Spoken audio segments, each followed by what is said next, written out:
Hello everybody, and welcome back to more PARANORMASIGHT.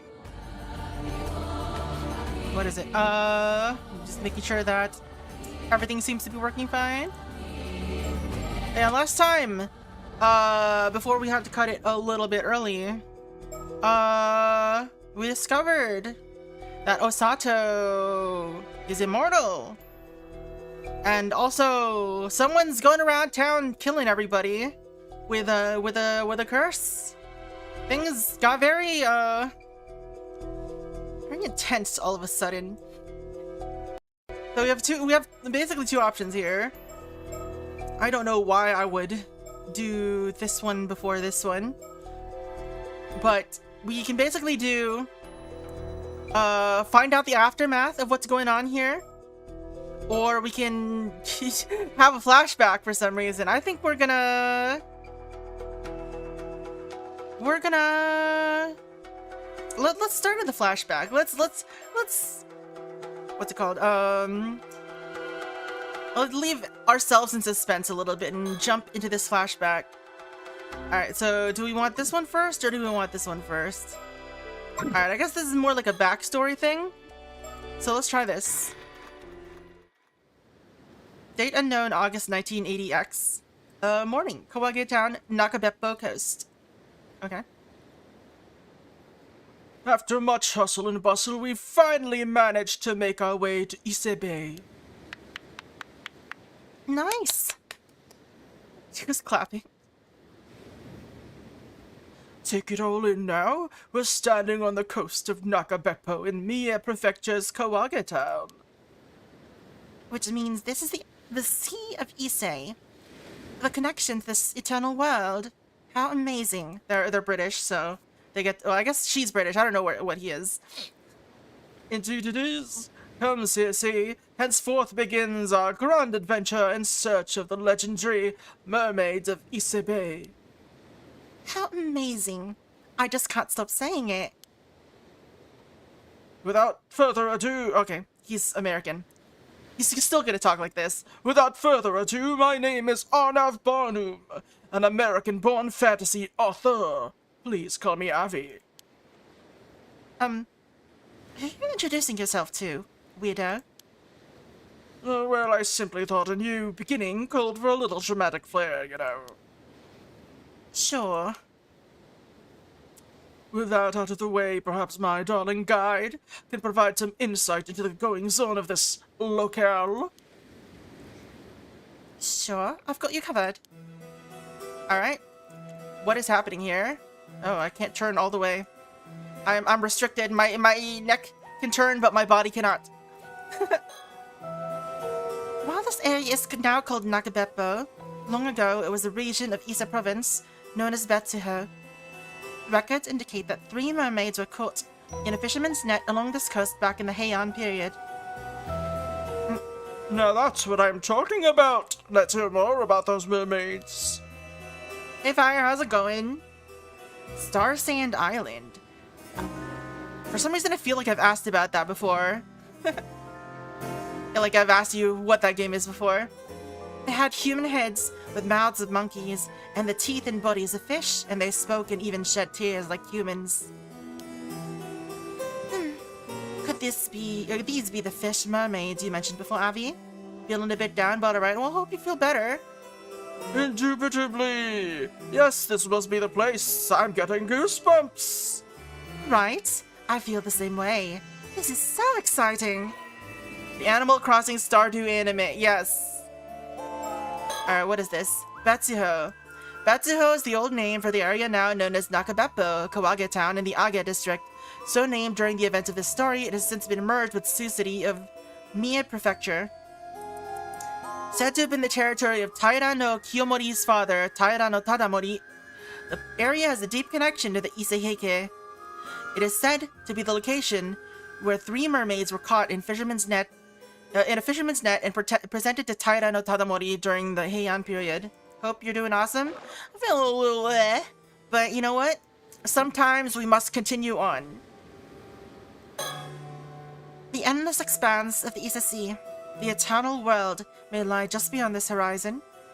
After all, Ise Province is the land whither repair the waves from the eternal world. Keep a stiff upper lip and all that. The eternal world is purported to be a perpetual paradise, a separate plane from the world we live in, yes? Could it be that mermaid hail from such a place? This guy's supposed to be American, but I didn't know that before I gave him this voice, so now he's just like this.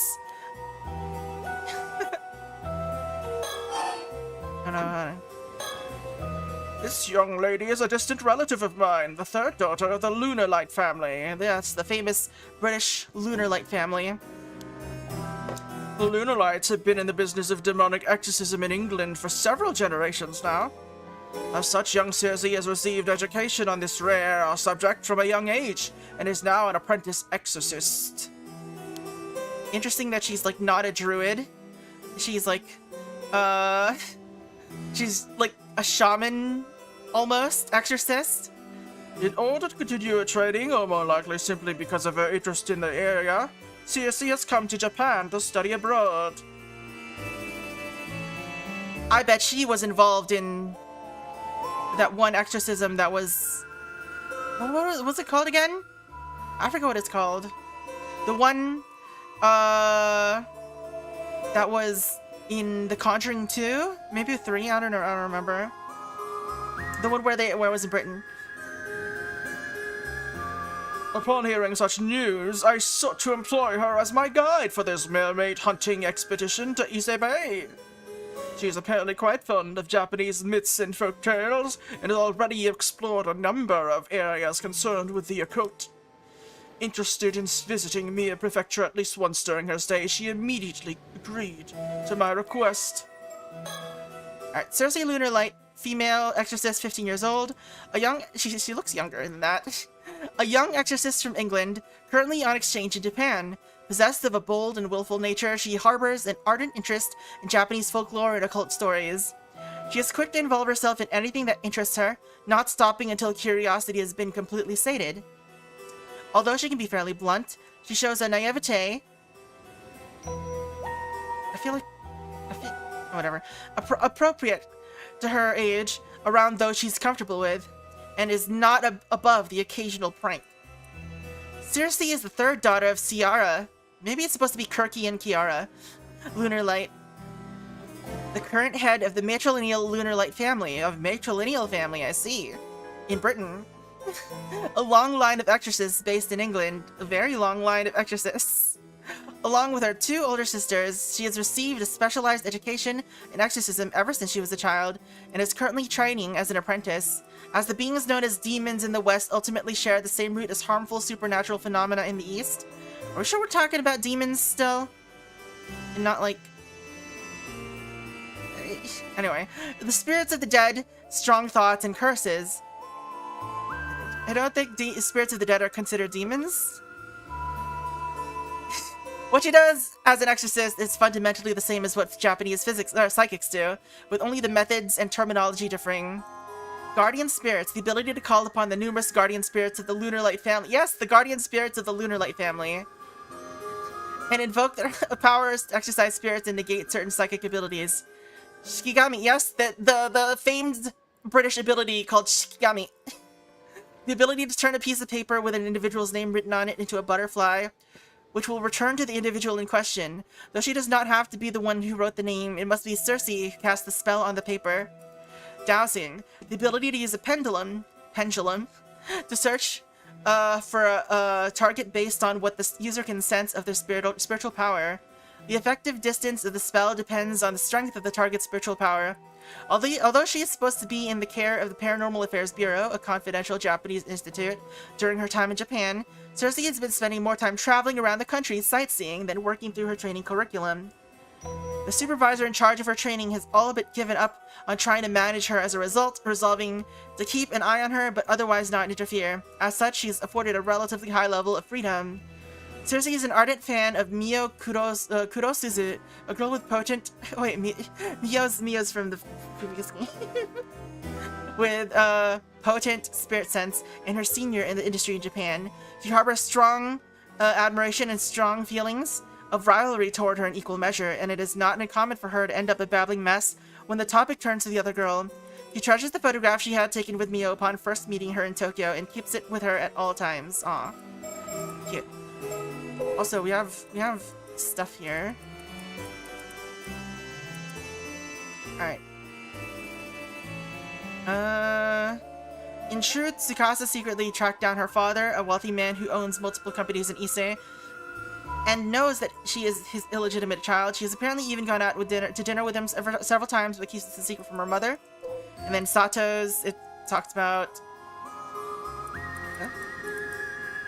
Oh, she became immortal after eating the flesh of a mermaid at some point in the past. Just right at the top there. Alright. We talking? Oh, whoops. As far as this girl is concerned, I suppose I could be considered a guardian of sorts. Even so, I often find myself caught up in her pace and completely thrown off guard. If anyone should be shaking things up around here, it ought to be me. Okay, we're done with that. Alright, let's talk about this place. Kawagi Town might be located right next to Mia Prefecture's modern city, Tsu City. But there's something you have to keep in mind. This is also the birthplace of the Heike, a branch of the Heian period's preeminent Taira clan. If you're going to talk about Ise province, then you absolutely have to mention the Heike. I do have a passing understanding of the topic. The Heike took part in the Genpei War, correct? That's right. That was the war in the Heian period, where two great samurai families, the Minamoto and the Taira, locked horns and really got into it. Among the Heike, Taira no Kiyomori was a particularly famous figure, who appears in many creative works concerning the event. His father, Taira no Tadamori, was the one responsible for securing the Heike's high social standing. So Tadamori was Kiyomori's father, right? With names like that, how can anyone hope to keep them straight? That's history for you. I'm afraid you just have to memorize them. I suppose you're right about that. Then memorize them I shall! Apparently Tadamori was born in Tsu City in a place called Ubushina. So that's why they call this area the birthplace of the Heike. Tsu City. A city located in the center of the Ise Plain, that's the center, and the capital of Mie Prefecture, previously known as Anotsu, or maybe it's Anotsu. Tsu City has served as a port town since the Heian period, after which it continued to flourish as an important port city in Japan. Tsu City is also known as the birthplace of the Heike. The Ubushina area and its suburbs is said to be where Taira no Kiyomori's father, Taira no Tadamori, was born. Alright, let's talk more about this place. This is the metropolitan center of Mie, and a locus of historic events. I guess this makes it the perfect place to start a new journey. Back to her mermaids. Can we get back to those mermaids you mentioned? What became of the three that were caught in the fishing nets? At that time, the lord of this place was Taira no Tadamori. You didn't already forget him, did you? Well, the fishermen thought the islands were a fascinating find, so he placed two of them into boxes, and presented them to Tadamori. Lord Tadamori must have been well pleased by that. How could he not be? It was known that eating the flesh of a mermaid grants eternal life. Actually, Tadamori evidently said they were disturbing and gross, and refused to accept them. What a waste! Furthermore, the fisherman cut up the remaining mermaid and ate it himself. So what happened to him? Well, the fisherman said it was pretty tasty. For now, tasty is it? And that's all I've got. That's it? That's all I could find in existing records. Then the act of eating a mermaid's flesh alone may not produce any results. Yeah, the game looks very nice. I suppose then there may be other requisite conditions, wouldn't you say? Well, considering the sheer number of eyewitness reports concerning mermaids, it is odd that there aren't more immortals walking around. Well, we know of one at least. There don't seem to be any records of what happened to the mermaids that Tadamori refused to accept. I suppose it's possible someone in the Heike clan snuck off with them. Now that's a hypothesis I can get behind. Alright, talk about the Heike. I put together an assortment of files concerning the Heike, so feel free to give them a look if you're interested. You have my heartfelt gratitude. Alright, Taira no Tadamori. Taira no Tadamori, the father of Taira no Kiyomori, an influential figure of the Heian period, was the man responsible for solidifying the social standing of the Ise Taira clan, and was notable for being the first samurai permitted to enter the imperial court. Entering the imperial court meant being granted access to the Tenjo no Ma, a chamber where those who directly served the emperor performed their official duties. In an era where the warrior class was still considered of low status, a samurai rising to the level of a court official was unprecedented. Green eyes and freckles. She is cute. The Ise Taira clan went on to extend its influence across various provinces, with the vast wealth gained through trade, with the Song dynasty of China solidifying its foundation. This significant influence was later inherited by his son Kiyomori. Tadamori was said to have been a man of strong will and perseverance, yet despite the power he amassed in his lifetime, he was also said to have been modest and disinclined to indulge in luxuries. Nukemaru, Tadamori's sword, an heirloom passed down through the Taira clan.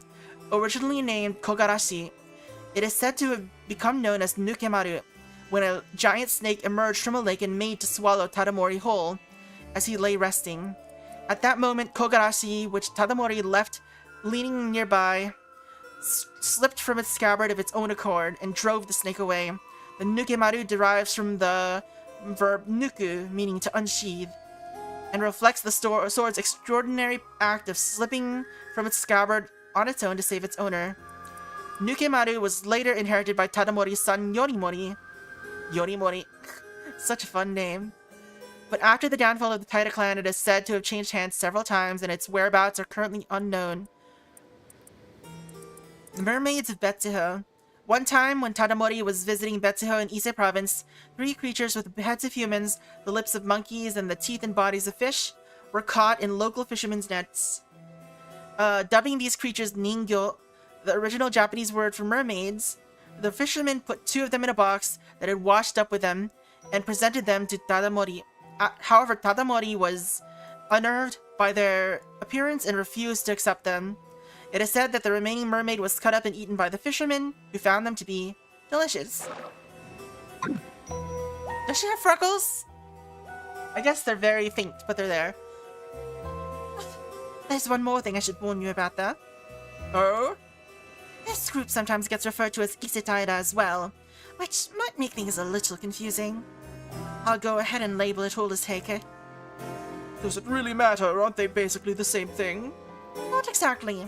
You see, the term Ise Taira refers to the Taira clan as a whole because it originated in Ise. On the other hand, people generally refer to the family within the clan that included Tadamori and Kiyomori as simply the Heike.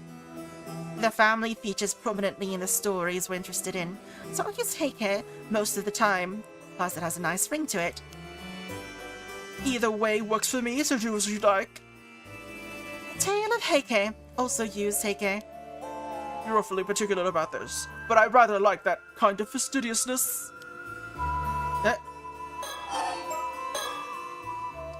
Anyway, after a number of events, the Heike would go on to lose the Battle of Dan-Noura and be completely eradicated.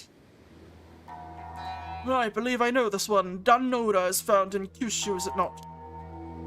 Bingo. Bingo. The clan was chased out of Kyoto and pushed further and further west until they were eventually wiped out there. Pains me to think of such a resplendently glorious clan meeting such an ignominious end. More's the pity.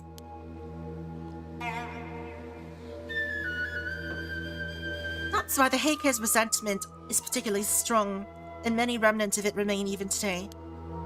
Shrines and monuments have even been erected throughout the land in an attempt to quell that resentment. Now we reach your particular field of expertise. The clan fell from such an exalted position so abruptly. That resentment is exceptionally persistent and quite pervasive. That said, famous places related to people like Taira no Kiyomori are well attended by worshippers, so they're relatively stable. Worshippers.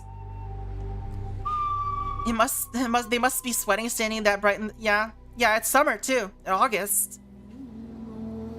It's the puffed up and pretentious Heike clan members that no one even remembers who cause the most trouble. I seem to recall a number of individuals going so far as to claim that those outside of the Heike clan could not even be considered human. But if that's the case, are we really safe here? You don't think we might find ourselves assailed by these lingering grudges?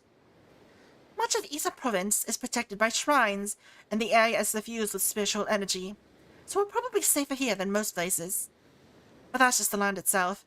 Objects or people that the resentment has seeped into are a different story altogether. It's somewhat troubling to hear. Well, either way you look at it, this region is still home to many places and things associated with Heike. Excellent! I believe I've gotten a grasp of the situation at hand. It's time we made our way to the next locale. We're on the clock after all. I feel like I'm doing solid JJ's Superman voice. Let's get to it. Alright, where are we going? Ano Town. That town over there?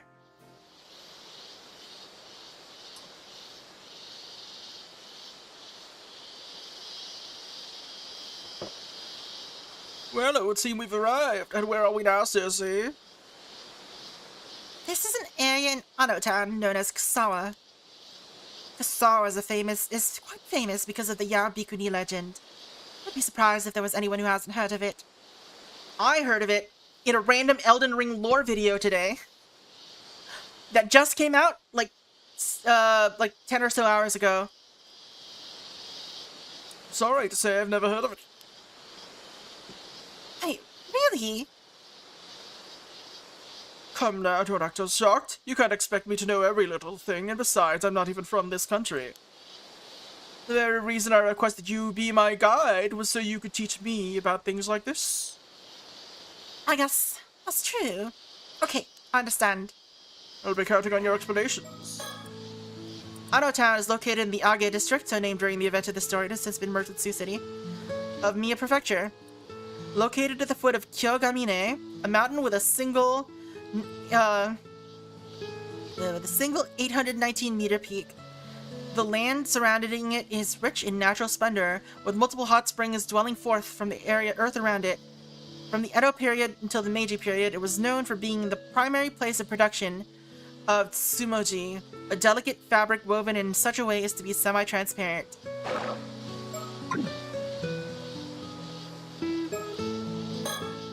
We've come all this way to a distant foreign land seeking mermaids.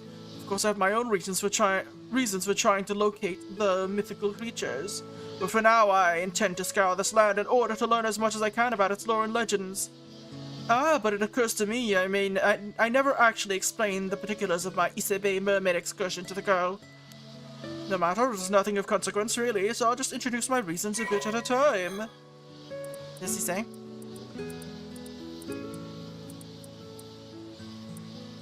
Notable works include the Fiend of Ringgit and the Solar Crow, Hermod's Travels, and the Bon Appetit, or the Phantom Gourmand series. Although a grown man, he still has a certain naive boyishness to him, most evident in his passion for romantic tales and appetite for chasing his dreams. However, this also comes with an equivalent amount of immaturity, making him somewhat troublesome to deal with. He believes that most any circumstances he finds himself in will sort itself out. An optimistic creed that often sees him casually throwing himself into difficult situations, and he remains impressively unbothered even on those occasions he does find himself in trouble, often managing to slip out of danger with nary a dent in his usual carefree attitude. That he's made it this far unscathed is largely owed to sheer luck, though he remains blissfully unaware of this. He's currently in Japan seeking mermaid flesh, which is believed to grant immortality. His reason is simple: a fascination with the occult, a pursuit he feels is worthy of devoting his entire life to. Indeed, he is primarily driven by his pursuit of romantic ideals. If he finds something suitably inspiring, he will readily risk his life for it, and is willing to change his views just as quickly for the same.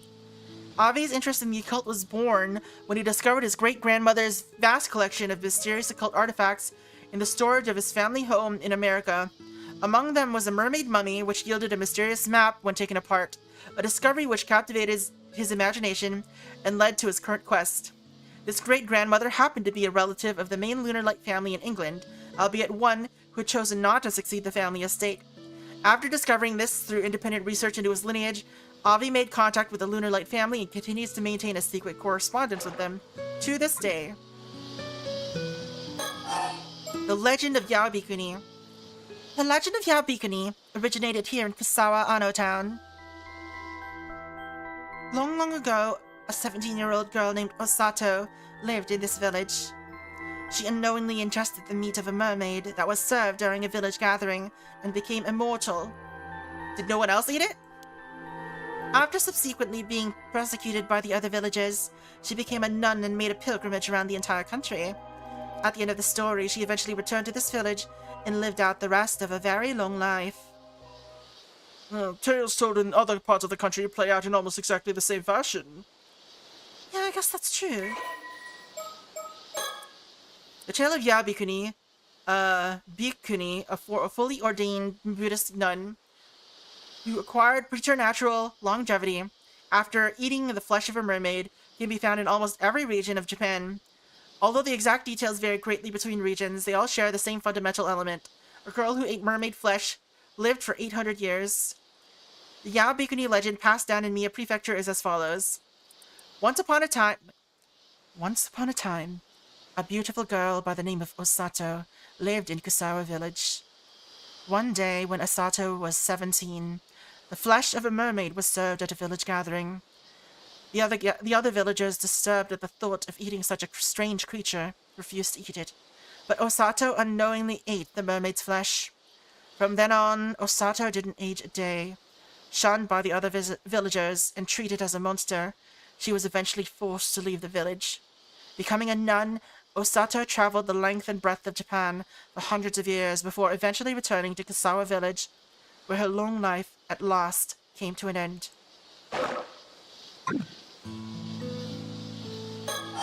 Alright, more about this legend. The legend of Yaobikuni, the girl who ate the flesh of a mermaid and lived for 800 years, has been passed down all over Japan. Not only here in Mie Prefecture's Anotan, but in Fukui, Aichi, and Gifu prefectures as well. In total, the story has been found in 121 locations in 28 prefectures throughout the country, or at least that's what certain research has indicated. Doesn't that seem like a lot? Were there really that many different Yaobikunis out there? Obviously, not all of the legends can be true, but I actually have a theory on the subject. Would you like to hear it? By all means. Most of the legends refer to a woman who stopped aging and lived for 800 years after consuming the meat of a mermaid. At that point, because others would find it strange that she wasn't getting any older, she wasn't able to live in normal society anymore. I suppose that would be natural. It would explain why she withdrew from the world and became a nun. Exactly, and that's how she got the name Yaobikuni, the 800-year-old Bikuni nun. With 800 years on her hands, she could have easily made a pilgrimage around the entire country. How interesting. Buddhist priests are known for trekking through the land as a form of ascetic training. And if we consider that 121 locations where the legend was found, with 800 years to spare, she could have spent 6 years on each location. 6 years would certainly be enough time for her to make a name for herself in each and every location, right? Oh my dear, I believe I see what you're getting at. The old theory posits that the story of Yabikuni that has been passed down in every corner of the country all refer to the exact same individual. Well, it might be a bit much to say all of them are the same. There may have been a few different people. But it's more convincing than the theory that there were 121 people. I also think that Yabikuni of Wakasa province is the most likely origin of the legend. I wonder, don't all of the different instances of the story throughout Japan also claim that particular location as a place of final rest? That may be true, but I assume that each of those different places wanted to have a grave or some other tangible marker to base the legend on. But would so many people that are purported to have lived for 800 years all die at around the same time? It seems pretty unlikely. Then you believe some of the tales were embellished somewhat? That sort of thing happens all the time. Legends are always mixtures of truth and fantasy. Moreover, doesn't it make sense that every single immortal would it doesn't make sense that every single immortal would decide to become a nun? There are certainly some places that simply believe Yabikuni was the term for an immortal. Rather than a nun, for all we know, she said, "I'ma be a nun of that. I'ma be none of that," and became an armor diver. But That's actually pretty insightful. Many legends are based on simple semantic misunderstandings. No, wait a minute. I won't stand here and let my dumb joke actually become a salient point of discussion. Let's drop it then. But still, if one were to somehow live for 800 years, a person that became immortal after the Kamakura period could still be alive today. True. And if so, I'd love to have a chat. Sit them down for a long chat. Well, you might have a chance. Can Kurosawa's legend of Yabikuni really be true? There must be falsehoods and fictions mixed into the tale, surely. Who knows? Ise province isn't that far from Wakasa province, after all. She may simply have walked here from there. The fact that the stories from each different area are so similar does make me wonder if they didn't get mixed together somehow. You think the legend may be an amalgamation of stories from various locations? Exactly. But then again, the immortal in the story from this location has her own name, which gives the legend a certain verisimilitude. Indeed it does. I guess we can assume that a girl with that name really did live here long ago. Then something must have happened to make people believe she'd become immortal. It's reasonable to assume her story got mixed up with various legends of Yabikuni from around the country before being passed down. Of course, the exact timing of these events is still unclear. That does present an interesting possibility. She could very well still be living in this village. Wouldn't that be a compelling development? Leave it to an occult writer to think of something like that. That's right. You're seeing the prodigious imagination of a fantasy author in action. Yes, it's really something.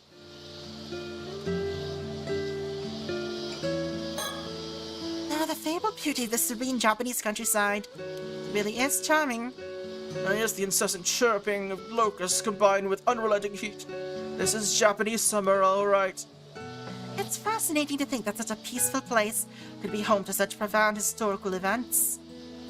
I'm practically jittering with excitement. I can see that. Let's try to keep a cool head, shall we? Man, this man cannot turn his head. Mockingbird 16, let's go!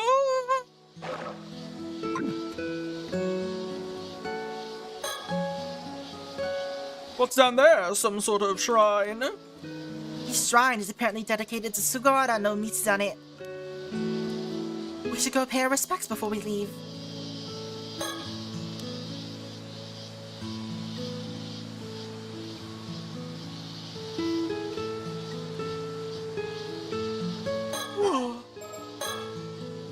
But the fact of the matter is that almost no traces of Yabikuni remain in this village.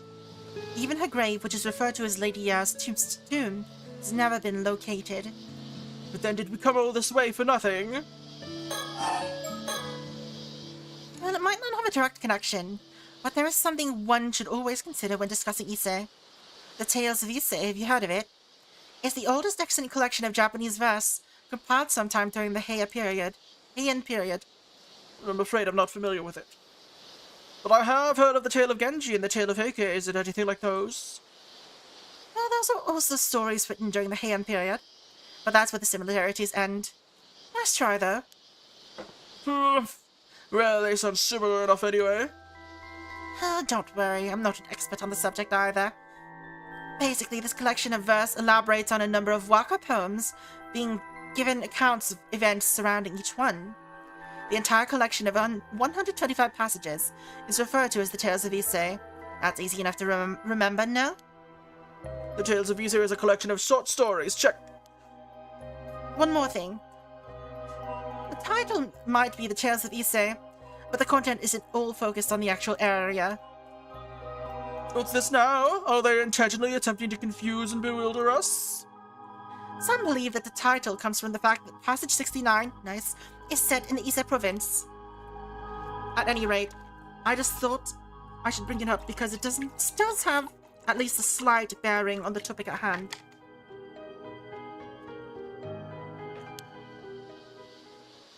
Keen to learn more? I'll add more detailed information to the files.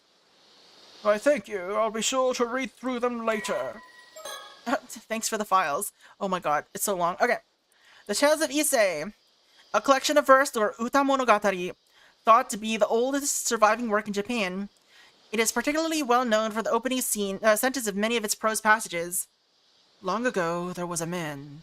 Believed to have been compiled in the Heian period, it greatly influenced the literature of the era, including famous works such as the Tale of Genji. The central figure of the narrative is speculated to be a fictionalized version of Ariwara no Narihara, a poet of the Heian period, with the prose passages serving as a biography for the character. Both the author and its exact date of publication are unknown. The narrative spans 125 episodes. Wow, that's not as long as Sailor Moon, which vary in length from a few lines to several pages. It covers the life of a man from his coming of age to his death, and focuses primarily on the protagonist and the people around him, particularly his romantic dalliances with women. Some of its most famous episodes are summarized below. Episode 1, Uikoburi.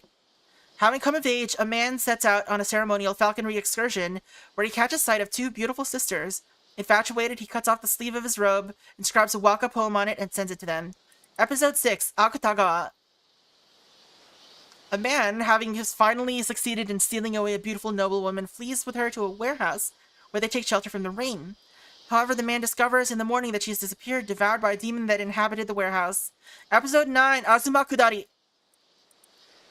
Wait, Azuma Kudari. There's probably, maybe? I don't know.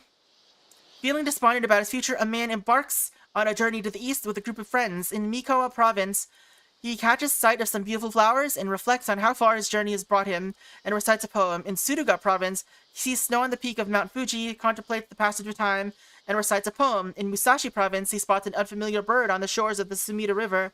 Hey, Sumida River. Recalls his wife and hometown and recites a poem. His friends all weep upon hearing the latter, moved by his feelings for his faraway home. Episode 23, Zutsuzui Zutsu. Close friends from childhood, a man and a woman exchange poems and are wed, but when the man prepares to travel to faraway Kawachi province to visit his other lover, the woman displays no hint of displeasure as she sees him off on his journey. Suspicious of her actions, the man hides in their garden and watches as his wife makes herself up as beautifully as she can. But when she then sits and recites poems out of concern for her traveling husband, he feels a profound shame and decides not to go to Kawachi. Aww. Episode 69, nice. Kari no Tsukai. Having been sent to Ise province to hunt game, a man is received with great hospitality by the imperial princess, serving as priestess at Ise Shrine. Attracted to each other, the two attempt to meet in secret, but can find no opportunity to speak intimately. Although they promise one another to meet the following day, it is not meant to be. The two exchange poems of farewell before the man sets out to continue his journey. Episode 95, Hikoboshi. Having fallen in love with a woman who serves in the imperial court, a man finally manages to meet her after patiently waiting for the right moment. However, the two are still separated by a screen. The man recites a poem to her, proclaiming that his love for her is greater even than Hikoboshi's love for Orihime. He compares the screen separating them to the Milky Way that separate the two legendary lovers. Moved by his words, the woman removes the screen, allowing them to finally meet face to face. She was a VTuber. There is one other thing we can learn from the tales of Issei. Adding the tale of to a book really classes things up. You should keep that in mind. It was apparently all the rage during the Heian period. Oh, I couldn't agree more. My next work is certainly going to be a tale of... Tales of Fantasia? Tales of Symphonia? Tales of Paranormasight? Well then, I suppose that brings this particular subject to a close. On to the next. No rest for the wicked, I say. Time to tackle the next mermaid myth. Sure. Alright, let's move. Futami Gaoda. Oh, I guess this is where they discover what's-her-face. Mare? Or, Sorekawa, or whatever her name is. And here we find our next subject of inquiry. What might this place be, my dear? This is Futami Gaoda. The coastline that lies beside Futami Town is just over from Ise City. Oh, then we finally penetrated the outskirts of Ise City proper. Things are certainly beginning to heat up. I inferred that Ise City was the prefectural capital from the fact that Mia Prefecture was once known as Ise Province. Not bad, eh? Well, I can understand how you would arrive at that conclusion. But the truth is, Mise Prefecture is composed of 4 separate provinces. Ise, Shima, Iga, and Ki. Oh, is that so?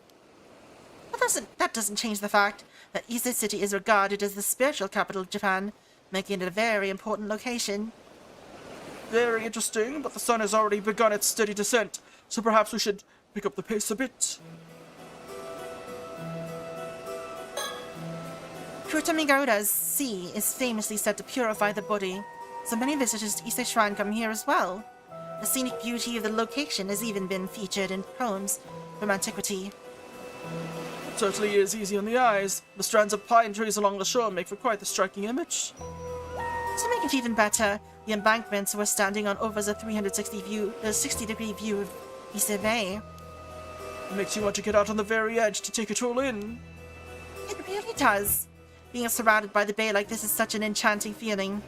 What a breathtaking view.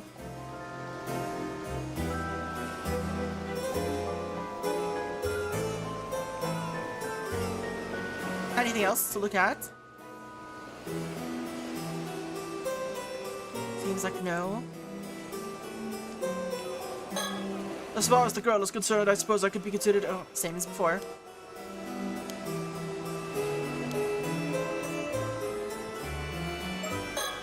Of course I have my... Okay. About the mermaids. So does this place have any legends featuring mermaids? It does. A record called the Kagenki was written by people at Horyuji Temple after the Kamakura period. In that record, there are a total of 6 instances of information regarding mermaids. 6, eh? That's certainly promising. One of the entries describes a sighting here in Futami, Ise Province, on April 3rd during the second year of the Enbun era, which would be 1357. So they even noted the exact date? How fortuitous! The passage is as follows. From the sea of Futami in Ise Province came Enmeiju, delivering perpetuity. So what exactly does that mean? My guess is that a mermaid was spotted in the sea by Futami and it was named Enmeiju, meaning health and long life because it granted longevity. Ah, it granted longevity, it did it. Finally, we're getting to good stuff. Yes, it's another account relating mermaids to Yabikuni. It seems the idea of mermaids granting immortality had already been established at that time. Indeed, and now we even have a name. So what sort of mermaid was this and what became of it? No clue. Again, with the vague records, these people write down the appearance of some fantastical creature and then just let it wander off. I haven't personally gone over every bit of research on the matter, but I can speculate on an answer. The records of mermaids in other places also often refer to them by name. In fact, it may not have been all that uncommon for the people in the area to encounter them when these records were written. Now let me see if I follow your meaning. The same mermaid that would appear repeatedly, leading people in the area to grow accustomed to it. Am I on the right track? Exactly. I mean, you wouldn't bother giving a name to something you only saw once, after all. These people have even come to have a kind of rapport with the mermaids. At the very least, it doesn't appear as though they were trying to capture any. Mermaids that people didn't want to capture? Then they were seeking its flesh. Perhaps there was a way to obtain immortality, even without the meat. Welcome in, Spots. We're casually visiting these two's conversation before we continue with the story. Maybe mermaid meat really was just tasty and nothing more. Also, we found out he's actually American, but he still has this voice because why not? And if that were the case, then it makes perfect sense that they would view the mermaid as a divine creature. So they treated it as an auspicious being that blessed others with long life. You may be onto something there.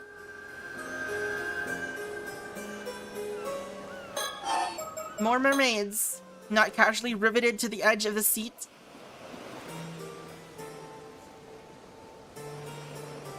I mean, if you're riveted, that means you're just stuck there. That means you're not there because you want to be.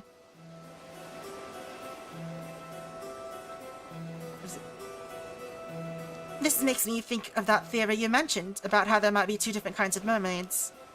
Do you remember it? I stand by my theory. I saw this picture today in a completely different context. Specifically, an Elden Ring lore video that was talking about, that was tying in one of the characters, Godwyn the Golden, and his sort of kind of not quite right death, and the immortality legend of Japanese mermaids. What a nice that video was posted just today. So it's very, very interesting coincidence. You met her in Walmart last night. Oh. Was she rude? She looks like she'd kind of be rude.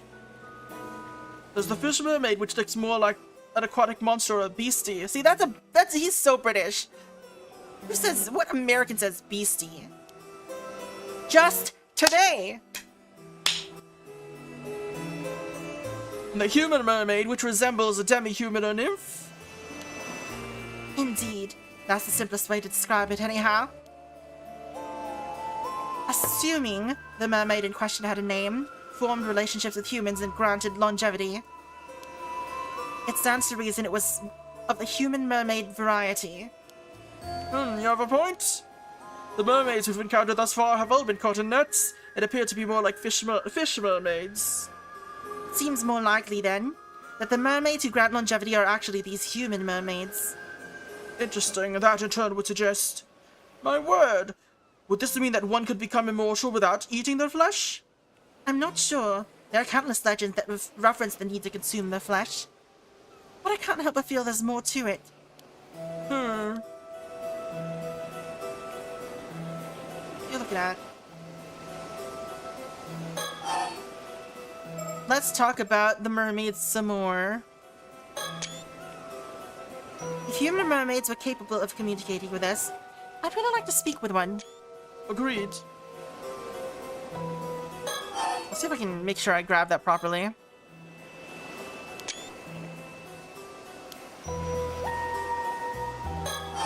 Talk about interesting sightings. Well, speaking of which, this is entirely unrelated, but there's something I've been wondering. Do you mind? What? But our conversation was just getting good. That was I did that. I read that weird. Protest all you like, but I shall ask anyway. On our way here, I noticed a certain something adorning the entrances to everyone's houses. What was that? Alright, those are Somin Shorai talismans. Somin Shorai? Yes, although in most of Japan they're usually only hung up around New Year, but here in the Isatoba-shima region, they're traditionally left up all year long. Interesting. I can add more detailed information to the files for you later. Later? You mean like now? Shorai for the mer guy. Merman! A type of talisman inscribed with the characters Somin Shorai Shison, meaning descendant of Somin Shorai. These talismans come in a variety of forms, ranging from smaller objects such as paper slips, wooden tags, or hexagonal wooden charms, to larger objects such as hoops made of entwined miscanthus reeds or shimenawa, sacred ropes used for ritual purification. These talismans are generally placed at the doorways of households as a prayer for sound health and to ward off illnesses. Many households in Iseshima's place Somin Shorai talismans at the entrances to their homes, usually in the form of paper slips or shimenawa.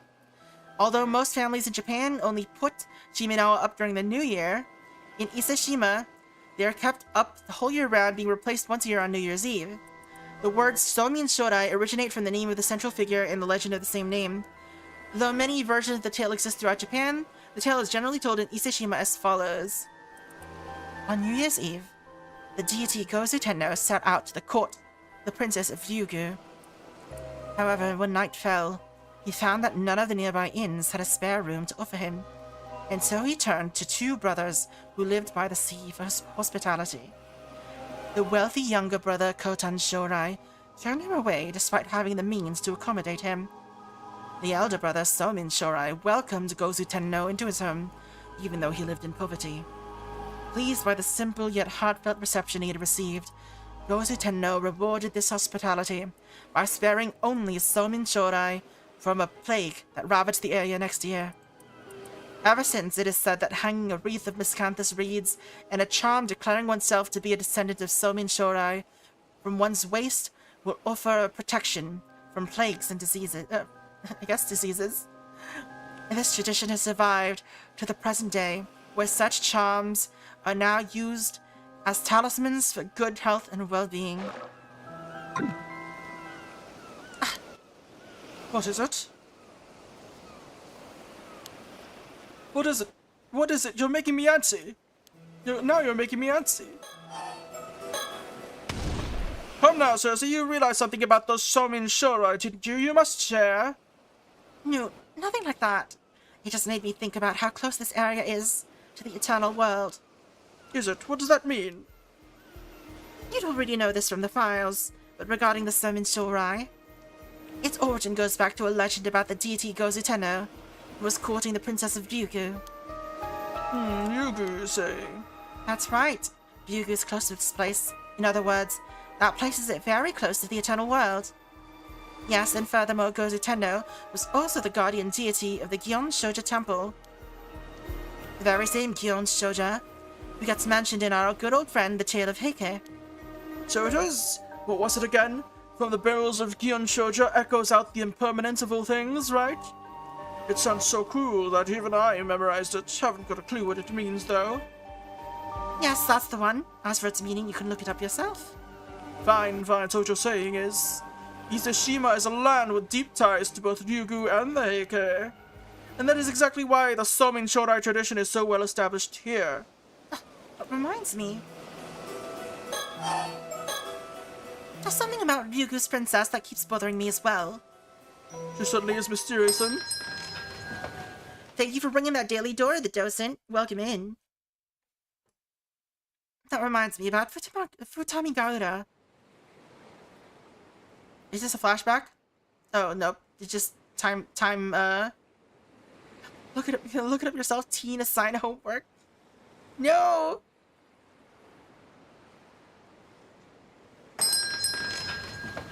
Thank you for ringing the daily door. Oh, wait, this is not the daily door. That's just opening the door. Why would you do this?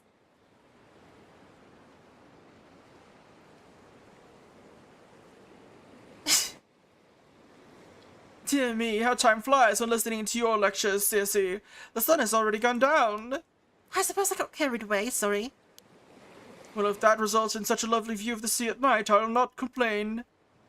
You're right, just look at all those stars. Oh, starry night. Is he the one that I dream? Oh, but we really have let time get away from us. Look at how dark it's gotten. Without the light from the stars above, we'd be lost in pitch darkness. Stars speckle the sky as far as the eye can see. Not bad at all. Dear me, I dragged her around all day long, didn't I? Or perhaps I should say I had her drag me around all day long. As her guardian for the time being, I suppose I ought to have had us retire earlier. The Circe herself seems to have limitless reserves of energy. She is, child.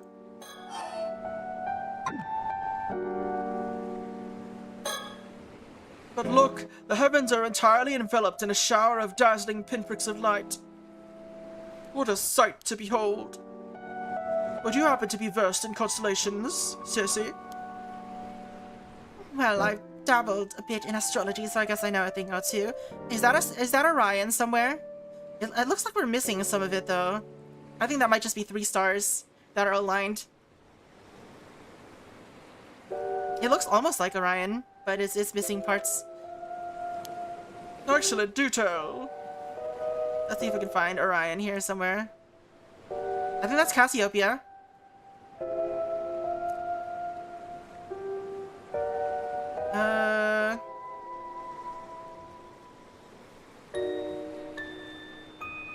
I mean, that could be Orion. It just looks wrong, though. It is they're very aligned, though.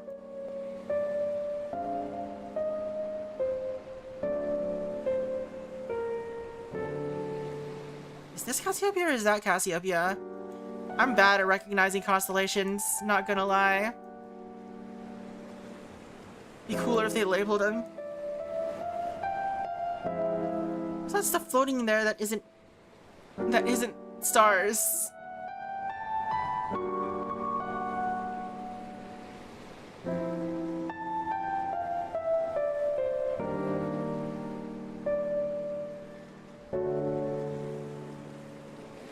For some reason, I feel like this is Virgo.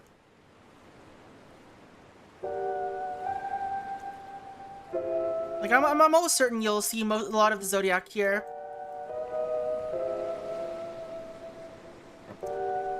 I'm not seeing the North Star.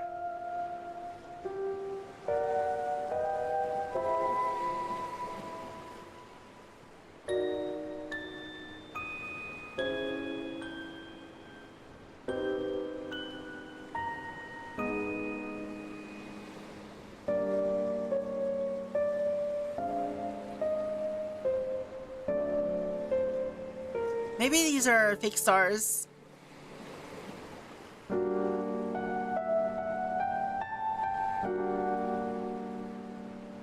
Dipper, Liz, and Issei.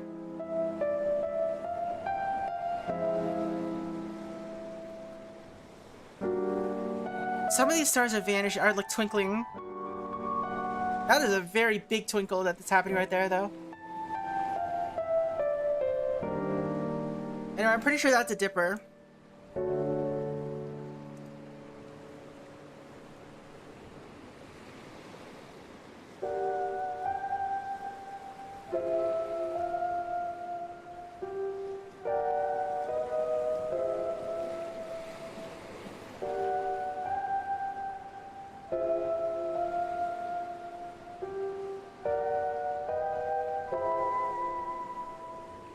I'm thoroughly distracted by this. The Milky Way is this entire band, though, isn't it?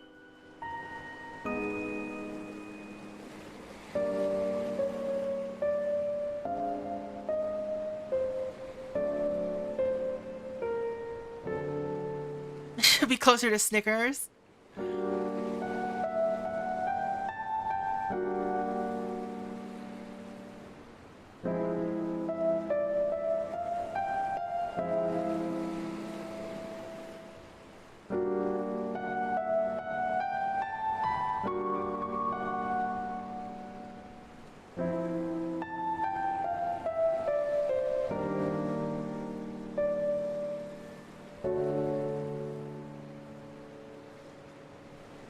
I wonder. I haven't been able to see stars in a long time, so I don't know what constellations look like anymore.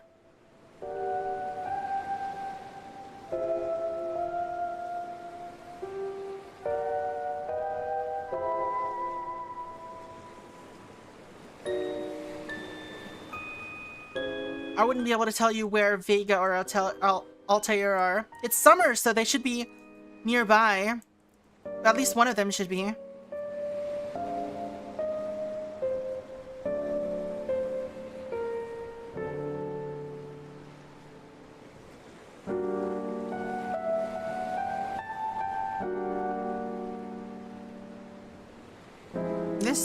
This is definitely a constellation.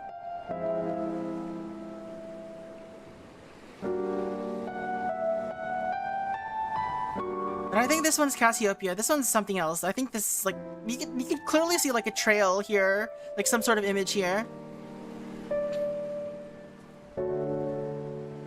Anyway. About constellations, okay. Well, if we consider the constellations you can see in Japan during summer, the first one that comes to mind is the Summer Triangle. It's an easy one to find. Triangle, eh? I assume it's made up of 3 stars? Correct. Vega in the constellation Lyra, Deneb in the constellation Cygnus, and Altair in the constellation Aquila. Aquila in the B? Aquila and Deneb. This trio of bright stars can be observed close to the Milky Way in this season. What? I want to see them. How do we go about identifying them? Well, first, low in the southwestern portion of the sky, look for a star that glows red, the Antares of the Scorpio constellation. Southwest, you say? From here, that would mean facing inland and looking to the right. Okay, try to find a red star low in the sky and point to it. Alright, we gotta find this. Vega and Altair. Hikoboshi and Orihime. Alright, so I definitely saw this.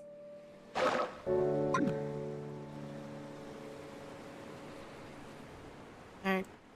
They did say that we should start here. So this is the star. But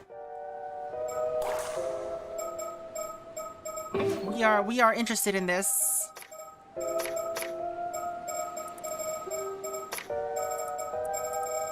Summer Triangle. Alright, so Hercules is there.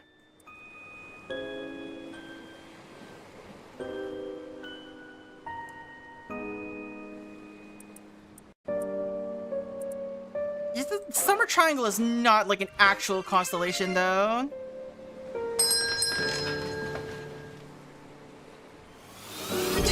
Thanks for the throne, claiming the throne, the Daily Doran the first. Fireflint was first. Fireflint was first is right.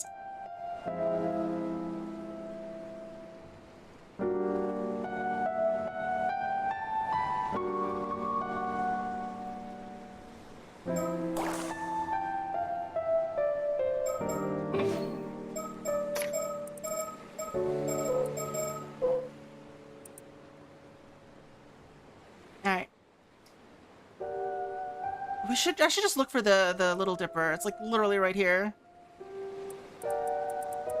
That is Little Dipper, right? Not Big Dipper.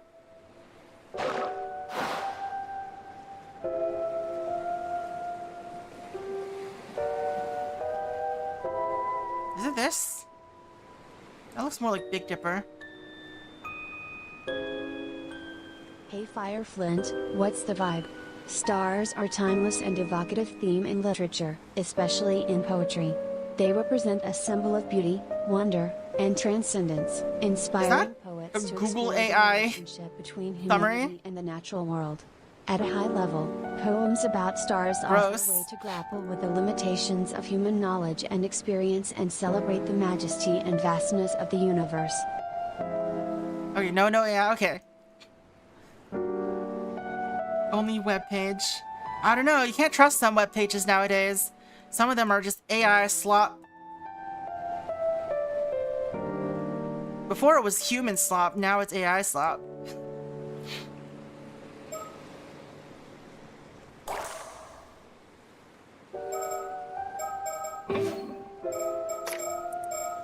Where is this? Alright, this is actually just in the Milky Way, so I should just look in there.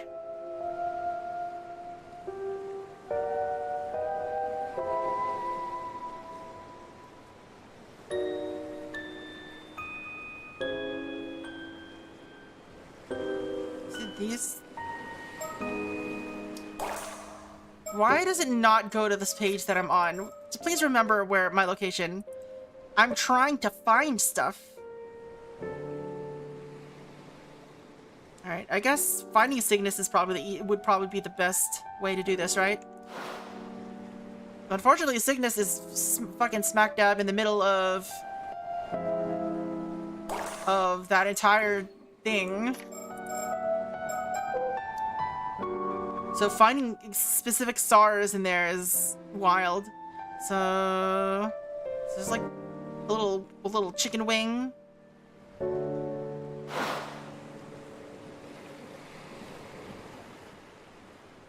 Nope, not seeing it. So is this gonna make you cry? Where am I chicken wing at? Or whatever. Star. Right, I do believe I found it. That star just there with a reddish tint, that must be Antares, yes? Correct. That is indeed Antares, the brightest star in the Scorpio constellation. Ah, I found it all by myself. Well, I'd make quite the celestial cartographer if I do say so myself. Is it usually that bright? I hate to rain on your parade, but you were supposed to be looking for a star in the summer triangle, so please try again. Egods, that's right. Why not try looking straight up at from Antares? I'll bet you'll find Vega at the sky's zenith. Give it a shot. The zenith? What? Is it supposed to be this one? Yeah, that must be it. Bingo, that's Vega, one of the 3 stars in the summer triangle.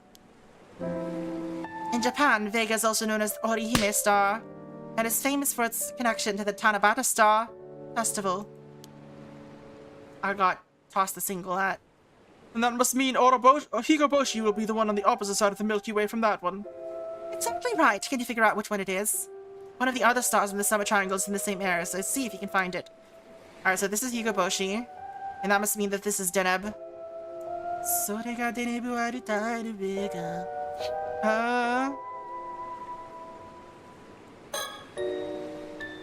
Advice asserting as I believe it to be, it's that one. Oh, that's fine. That's Deneb, one of the 3 stars in the summer triangle. Deneb lies within this Milky Way, which earned it the nickname the Milky Way Star. Oh, it's I know that's one of those Mario Galaxy stars, right? It does indeed appear to be swimming nicely along that starry stream. There's still another star in the summer triangle. Try to find it.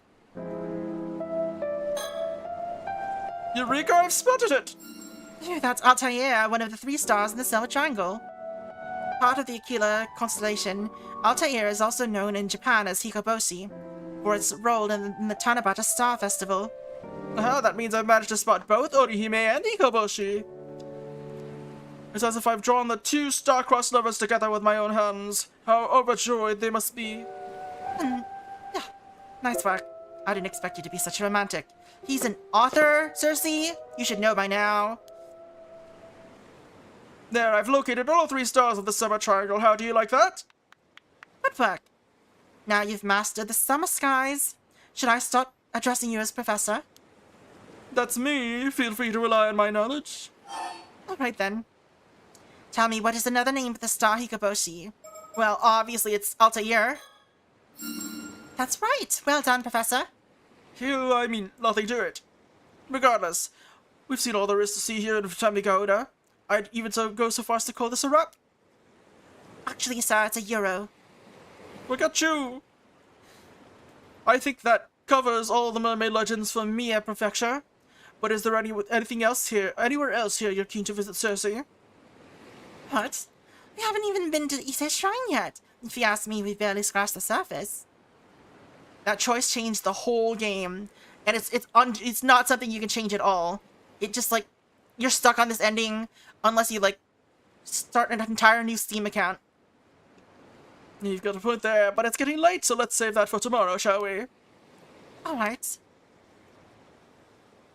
We spent an hour learning about stars.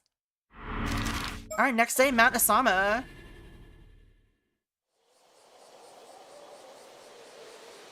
Asama. Wow, talk about a gorgeous view! It is quite something, isn't it? This is Mount Asama's observation platform. It overlooks Toba City on one side and Ise City on the other. Oh, so that's Toba City over there, eh? What's Toba got going for it? Well, the first thing that comes to mind when thinking about Toba is Tobal 2 for the PlayStation. Toba Castle, built in the Sengoku period by none other than the pirate daimyo Lord Kuki, who at one time led the Kuki naval fleet. I've never I don't know anything about Tobal, other than that the main character is like a pink-haired caveman-looking guy. Tobal. Toberon? Oh, that's more exciting than I anticipated. As for the Tobashima area, it's famous for having the highest population of armor divers in Japan. But how many armor divers per capita? Uh-huh. I knew there'd be something touristy. What a fascinating blend of culture and history.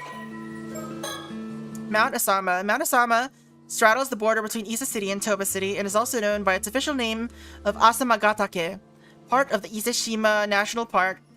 It was selected as one of the 100 landscapes of Japan, a listing of famous scenic sites gathered from across the country. Kongoshoji, a temple located on the southern peak of Mount Asama, was built to protect Ise Shrine from the northeast, traditionally regarded as a spiritually vulnerable direction. Perhaps as a result, many worshippers who visit Ise Shrine also make the journey to Kongoshoji. The observatory at the peak of the mountain offers a sweeping view of Toba City and the many islands that dot Ise Bay.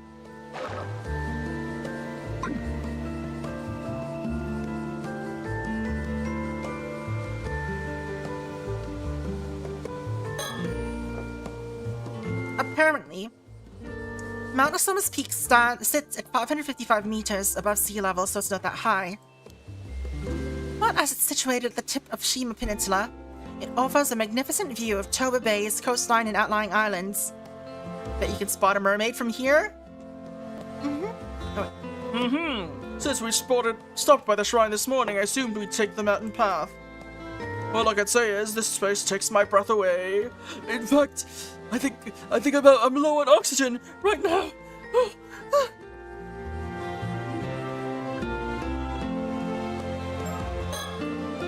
From what I hear, lots of the inns in Toba are run by armor divers and fishermen. Can't wait to dig into some seafood tonight. Why are you revealing things that ought not be revealed? Fire? Heck, my anemia!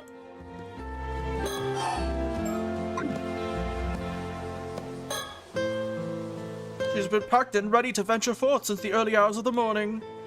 Though I myself beat her to the punch, having been too excited to sleep a wink all night. Instead of sleeping winks, I slept blinks, because that required closing 2 eyes, instead of just one. Over there you can see the city of Toba spread out along the coast. By the way, they tend to call this the Ise-shima region. Because of the redacted, oh no. Most of the time, that term includes Toba as well, something to keep in mind.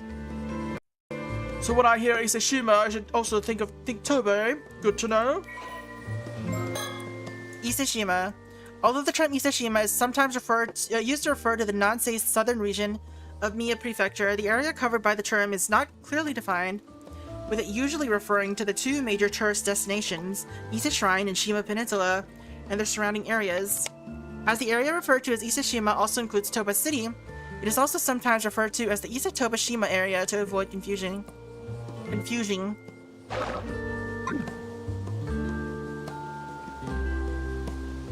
Confusing.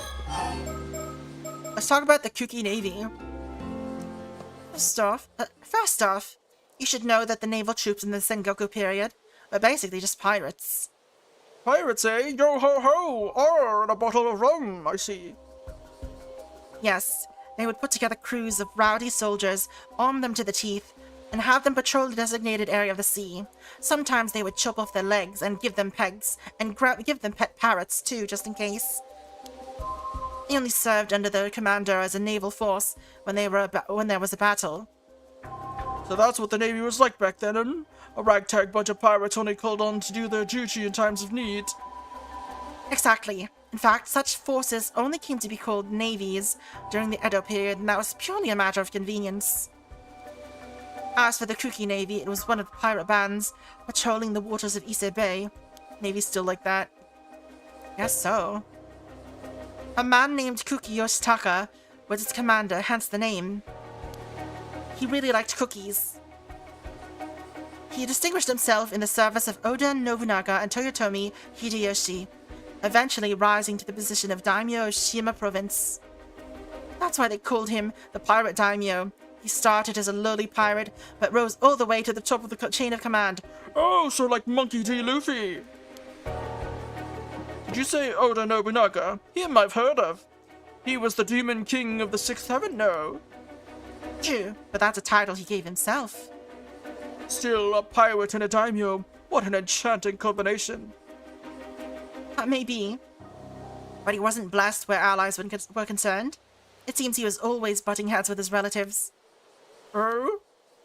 For one thing, he may have had his nephew Sumitaka assassinated in order to take over the Kuki clan. He also fought in the opposite side to his own son Moritaka in the decisive Battle of Sekigahara. In the end, spurred on by his vassals, he committed suicide on Toshijima, the island over there. So while Kuki became daimyo of Shima province, his land was confiscated during his son's rule, and the clan fell into decline.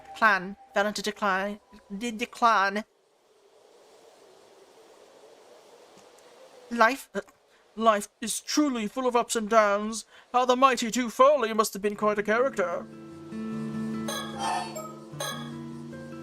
That reminds me, there's another fascinating legend related to the Kuki clan. Oh, do tell. It's about Kuki Yoshitaka's nephew, Sumitaka. He had an extraordinarily beautiful daughter named Princess Hatsune Miku.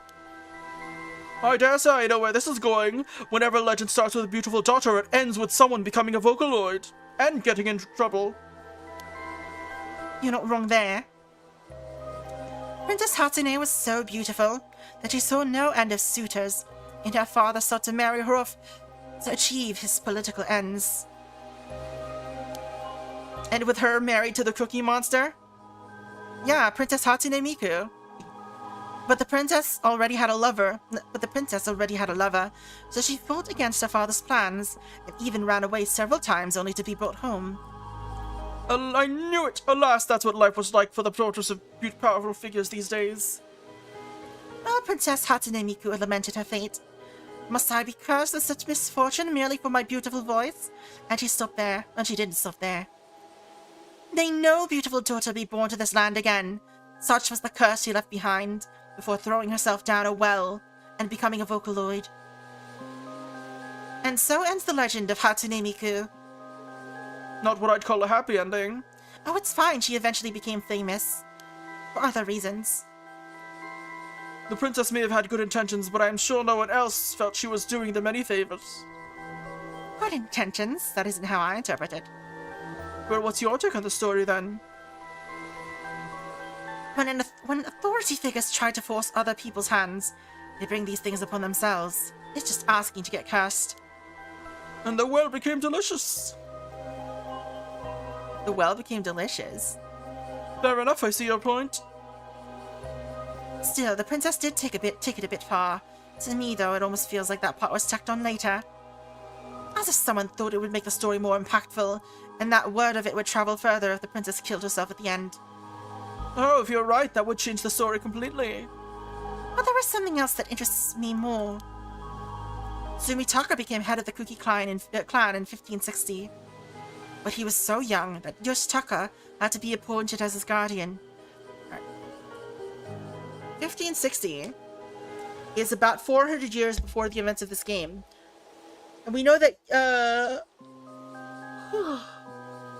Osato was sacrificed roughly 400 years before the beginning of this game.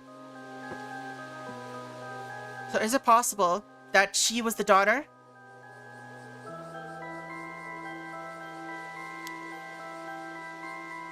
Hatsune Osato?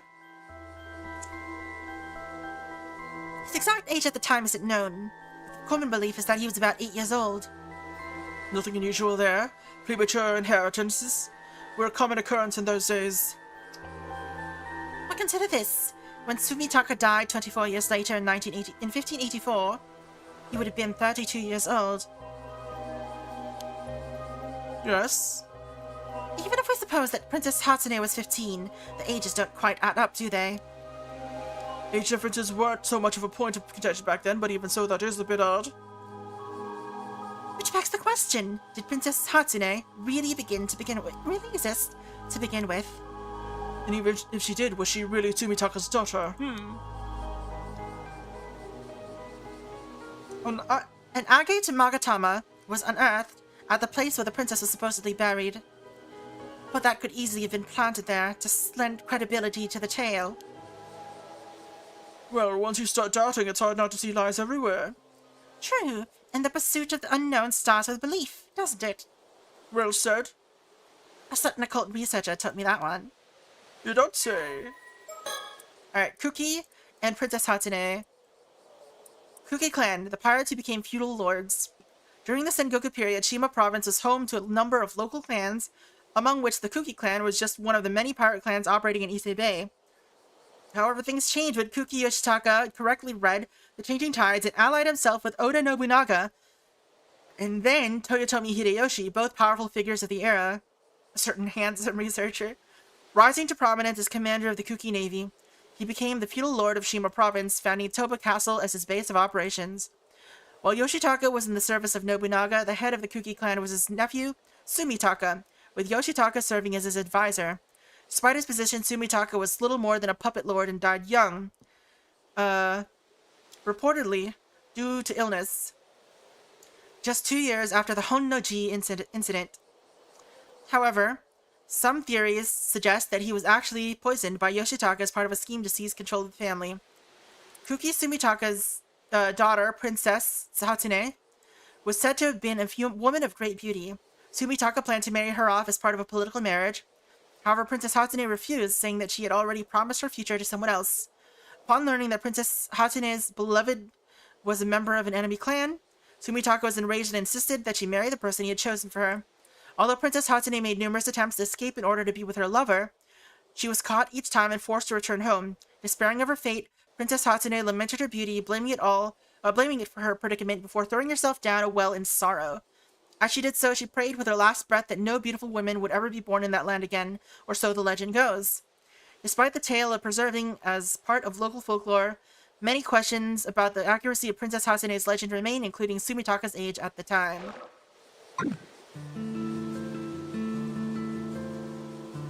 Any birds here? Not you.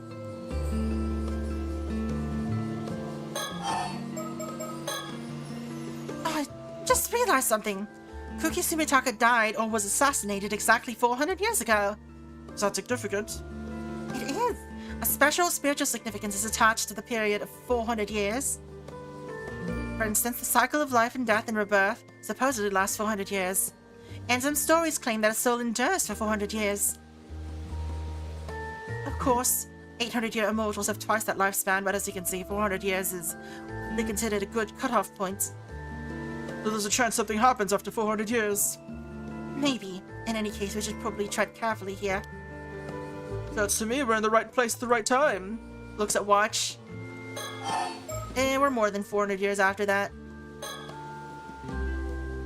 Armor divers have a long history in Tobashima region. Evidence indicates that free divers have been fishing in the area since ancient times. You don't say. Most notably, it is said that Oben, who once represented an abalone to Yamato Hime no Mikoto, was the very first armor diver. In fact, there's a shrine dedicated to Oben in Kazaki that is considered a sacred place to armor divers of the Tobashima region. Is that so? She must have been truly legendary. Moreover, showing her ankles. How lewd. Moreover, there are several poems in famous 8th century poetry and anthology Manyoshu that depict the armor diving in Shima province. Armor divers also appear in dozens of ukiyo-e from the Edo period. Clearly they were a popular theme. It's quite incredible to think that the method of fishing has not only endured for so long, but has been recorded in such exquisite detail. There is another point worth noting. Armor divers have long been likened to mermaids for their skill and grace. I would even argue that the armor diver culture that is so deeply rooted in this place is interwoven with the region's mermaid legends. Yes, there's a theory that the mermaids of Isebe were simply armor divers. It does seem likely that there's a connection between the two. I wouldn't be surprised if they were the originators of the legend. Perhaps, but I'd be beyond disappointed if that's all there is to it. Oh, right. By the way, there's another legend surrounding the armor divers of the Tobashima region regarding something called Tomokazuki. The Tomokazuki? It is believed that an armor diver may encounter a copy of herself underwater, who will then offer her an abalone.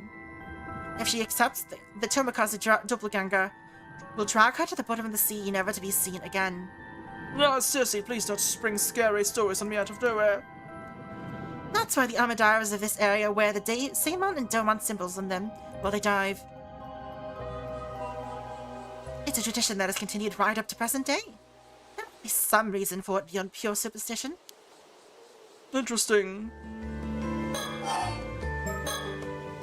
On another note, the armor divers of the Tobashima region possessed such exceptional diving skills that in addition to fishing, they also saved people from drowning and fetched objects that had sunk to the seafloor, right up until the Meiji era. Well, it sounds as if we're true diving professionals. Exactly. In fact, after the Heike were defeated at Dan-Nora and were lost between the waves. Oh, we're back to the Heike already. I wasn't aware there was a connection. Well, after that fateful battle, who do you think they sent to reclaim the legendary sword Kusanagi no Tsurugi from the seafloor? 2 armor divers. Ah, so the lost and found services were being employed even back then, huh? While they were diving, came face to face with the vengeful spirits of the drowned Heike. Oh, Sissy, please, you're going to give me nightmares. At least, that's what's depicted in the ukiyo-e entitled The Western Sea. The diving women encounter the Heike in the depths of the water. Where are the diving women? I just see the Heike. Such a deep connection. To think the Heike were even once depicted with armor divers. They truly are a symbol of the Ise-shima region. Oh, you can tell it's water because there's fish. You can see all the waves and stuff. Yes, but the setting for that ukiyo-e is Dan-Nora, which isn't anywhere near here. Still, it does go to show that armor divers have held a deep connection to the sea for a long time. Flying fish. They don't look the type. They don't seem like frequent flyers. And when we're talking about the Tobashima region, armor divers are always going to be key players. Sure, if you ask me, they should be brought up before the pirates. Mind you, the Navy have a critical role to play too. Right. Well, as fascinating as all of this has been, Sissy, I'd say it's night time we return to our primary topic of interest here. Oh, and what would that be? Personally, now that we've visited Ise Shrine, I'm more or less satisfied. Tut tut. Seriously, you disappoint me. We didn't come here purely to chase legends, did we? Oh, and here I was hoping we could move on to buying souvenirs next. You know perfectly well that the true purpose of my voyage is nothing more or less than a treasure hunt. Right. Of course, I'm sure all this information we've been gathering will come in handy as well. First things first, let's head back to the inn. From there we can plan our next move. We came here to pose! Dramatically!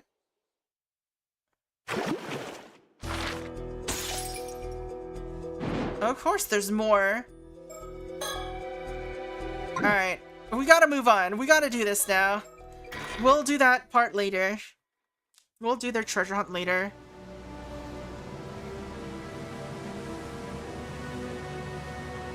Damn it, what the hell's going on? What the fuck happened to you, user?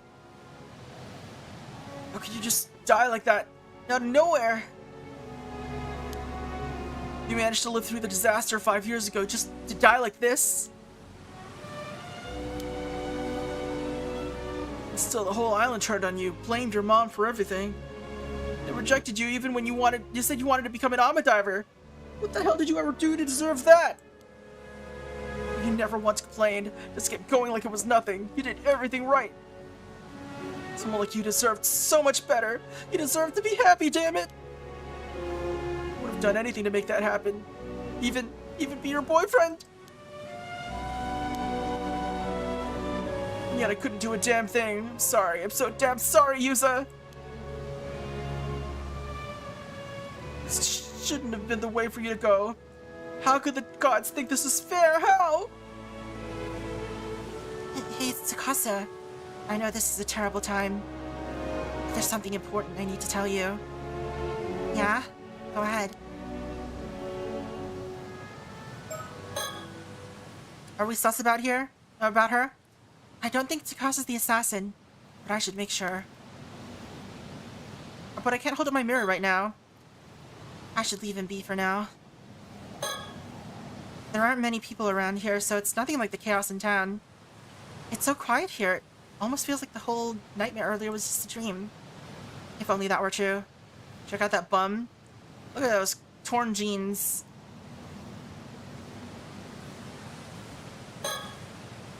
Compared to how shaken Azami is, Tsukasa seems rather calm given the situation. He's probably wondering why I'm staying composed right now, too. Try to stay calm and listen, okay? Huh? I spoke to Mr. Wakamura earlier. Apparently this Unkakudono person might actually be your father. Huh? Wait, what? Wait, are you serious? You're saying my pa, Yamashina, is Unkakudono? Is that his name?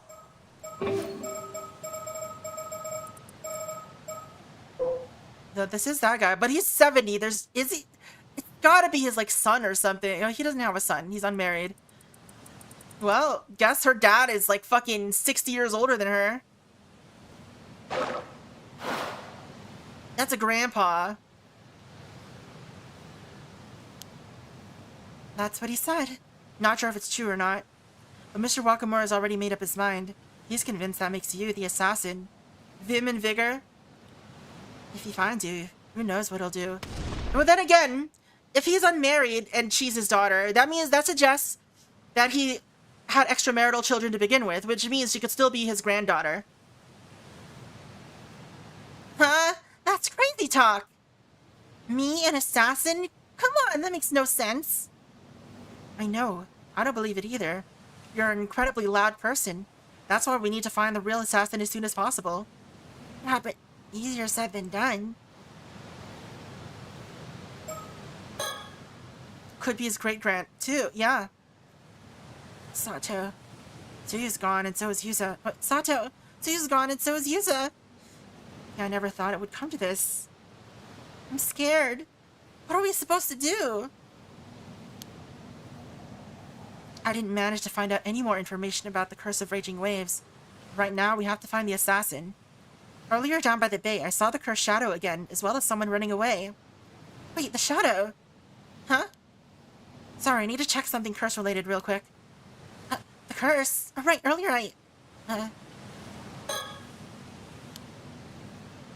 what is it? Are you trying to remember something? What are you looking at?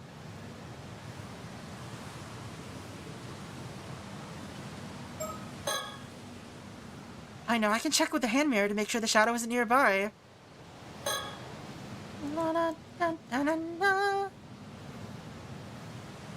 Look, it's a lower res version of her. I don't see anything out of the ordinary here.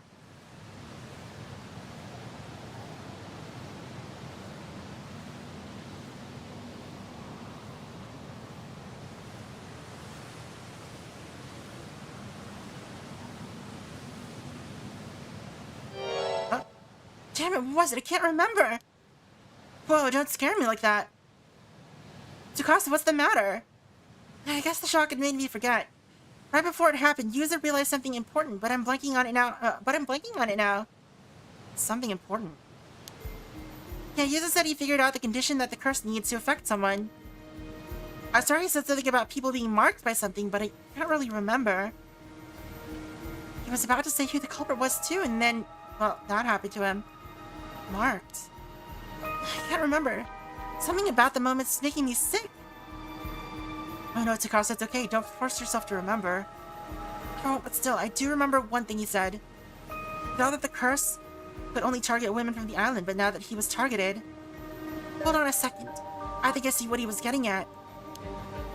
Sato, did you figure something out? Could the curse be using this as a marker? The mirror? No. No, sorry, try.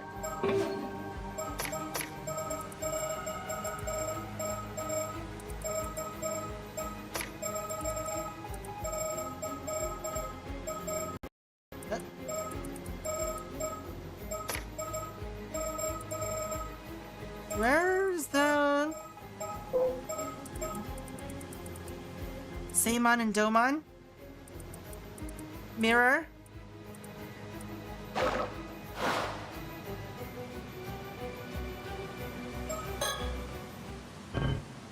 Seimon? That doesn't sound right. You're right, that doesn't make any sense. At first we thought I was able to target any Ama divers. That wouldn't make any sense for you, would it? Oh, you're saying the mark must have been this? A mirror?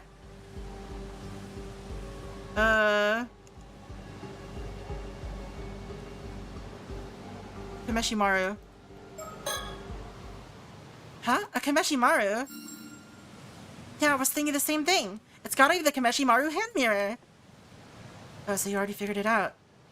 Yuzo took the mirror out of his pocket right before it happened. He lifted it up to about his neck, and then his head was chopped off. And when I was attacked, I had the hand mirror in my jacket pocket too. That's gotta be it. Didn't they say those hand mirrors were handed out to everyone on the island? Oh, Asami!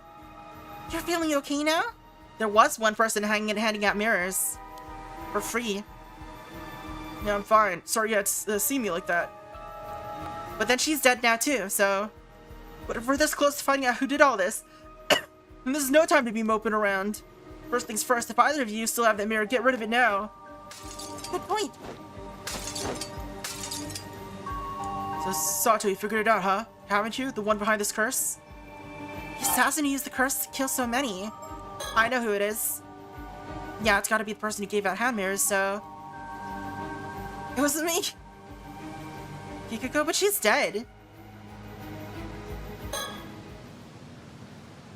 has to be Kikuko, right?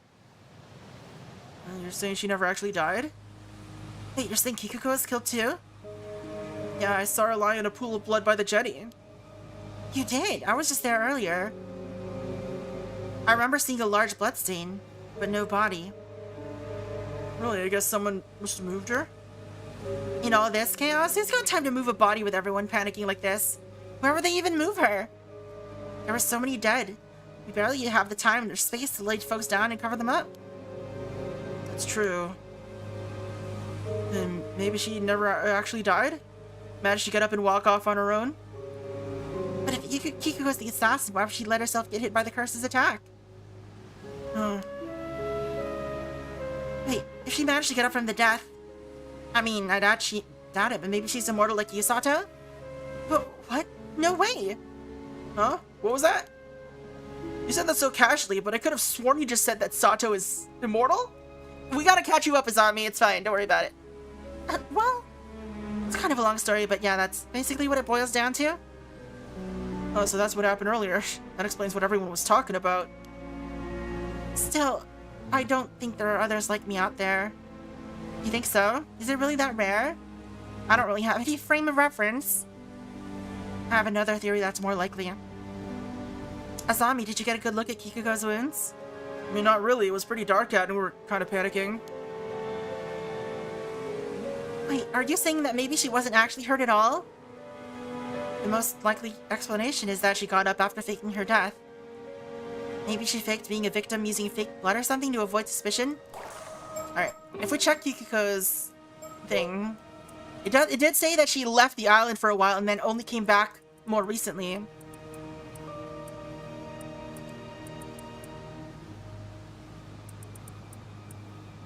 Yeah, she changed jobs repeatedly over the following years, but found no further luck in subsequent workplaces.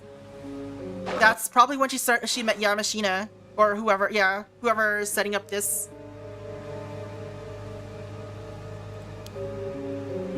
So she just waited for others to see her and then just slipped away in the confusion.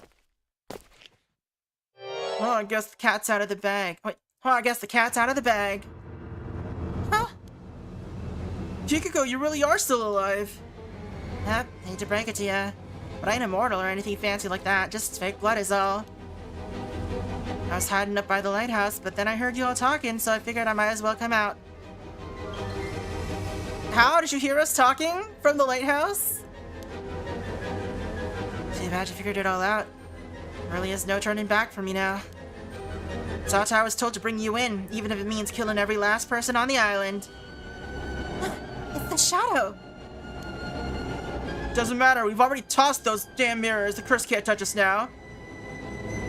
Just so you know, I've got your friend Tsukasa Aoi marked even now. You're the one person I cannot forgive. What, I am? How?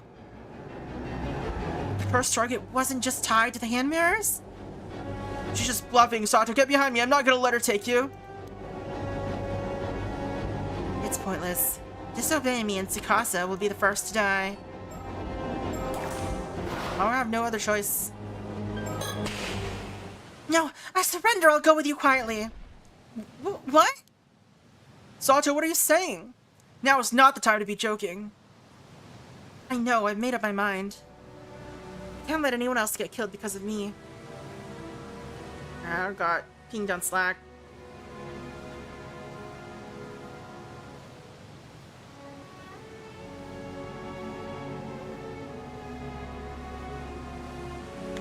Alright. I can't let anyone else get killed because of me. There's no resisting this curse, it's too strong. Sato, no! Good. Smart choice. Otherwise, everyone on this island would have perished. You already killed a lot of people. Kikuko, why are you doing this? You grew up here too. Does this place mean nothing to you? I guess I have some feelings for this place. What if I didn't sever those ties? My world would never change. How long are you talking about? He's the only one who ever sparked a change in my miserable excuse for life. Now finally acknowledged me. I'll become who I was meant to be. That's your reason for all of this? This island never cared about people, always just blamed everything on curses. Surely you all understand wanting to destroy this shithole. I just took up the reins. Someone needed to break the cycle. Now I can finally start living my own life free from all that bullshit. Anyway, I need to get moving. There's a boat waiting out back. If you follow us, I'll kill Tsukasa. Do yourselves a favor and stay right there, okay? Thank you, both of you. Please don't try to follow, it's too dangerous. God damn it! No, Sato!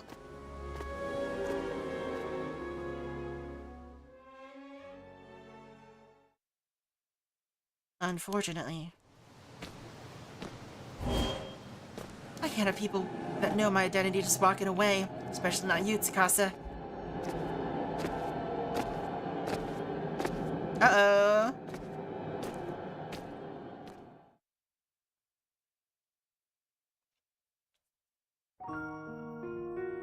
Is this an ending? The following day, the bodies of Azami Kumoi and Tsukasa Aoi were found beneath the lighthouse, collapsed together in a lifeless heap. Azami, who'd been trying to search for the curse mark, tried to take Tsukasa's place but ended up caught in the curse instead. But the tragedy that struck Kamishima didn't end there. Right after the assassin left Kamishima with Sato Shiranami, a new calamity followed. A violent storm, born of the curse of the raging waves, erupted in the seas around the island. As expected, the curse could not be sealed away by the bronze mirror alone. Ferocious winds and towering waves pounded the island for 3 days and nights, leaving devastation in their wake. Most islanders who had tried to flee the tragedy by boat that night were lost to the storm and remain missing to this day. Among them was the assassin behind the incident. Guess he didn't escape after a while. And Sato Shiranami, who went along with her. She was never to be seen again.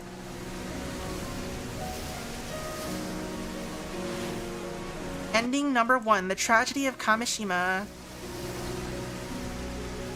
Oh my god, we're rolled credits! I can't believe it!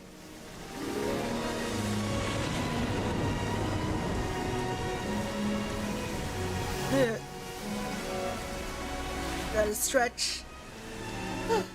No, she'll be dead in 400 years, remember? It's only 800 years of life. And then she'll just basically die.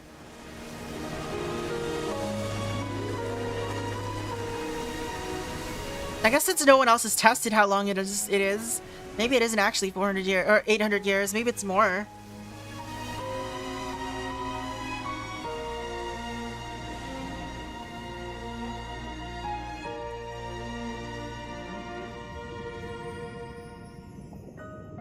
You have my heartfelt thanks for all your hard work thus far. And so the affair surrounding Kamishima has reached one of its possible conclusions. Sadly, it seems neither Yuza Minakuchi nor Sato Shiranami were able to achieve their goals. To avoid arriving at this particular outcome, please continue progressing through the story chart. After all, you came here for that very purpose, did you not? Oh my, are you perhaps still unsure of who you are? No need to worry, I'm confident you'll remember in time. You're just missing a few key pieces. As you travel along the story chart and shape what happens, perhaps you'll remember your part in this. Be sure to think on it as you move forward. Well then, I'm sure we'll see each other again soon. Farewell for now. We're obviously Yuza's mom. Wanting to change the fate of her son. Alright, so we'll have more options, I think. Eventually. Alright, Treasure Hunt Part 1.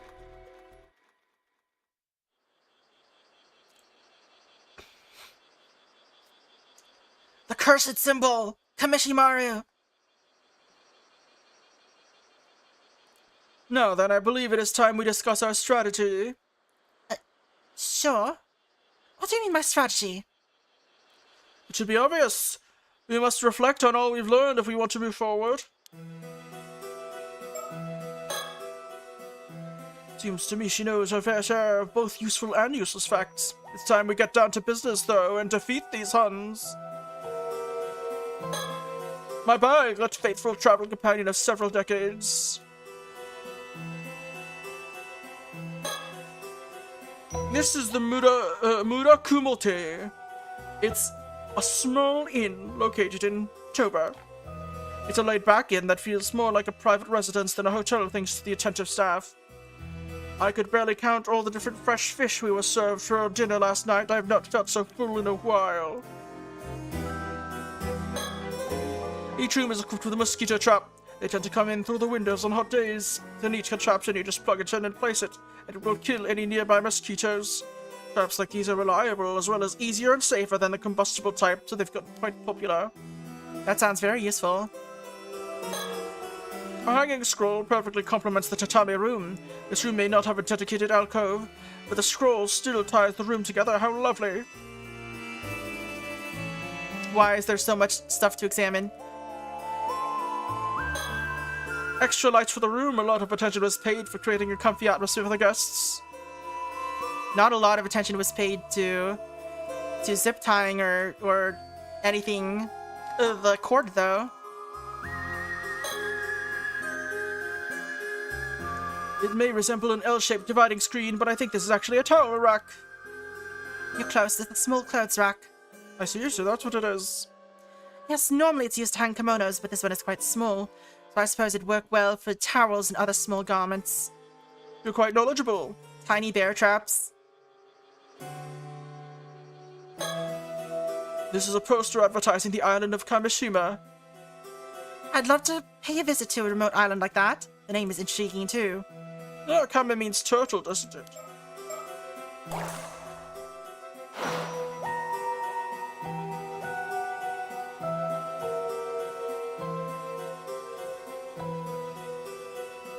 Any birds on the ceilings? Dried flowers. I suppose this is the embodiment of the Japanese concept wabi-wabi, or however you say it. Light is passing through the windows. It's hot outside, so I'll leave them closed. Must be some nice air conditioning in here. Why is this one unexaminable? It's no longer part of the surroundings. The door to our room. Outside is a hallway with a restroom and a wash basin for communal use. Guests place their shoes in the cubbies at the entrance and wear slippers while inside the inn.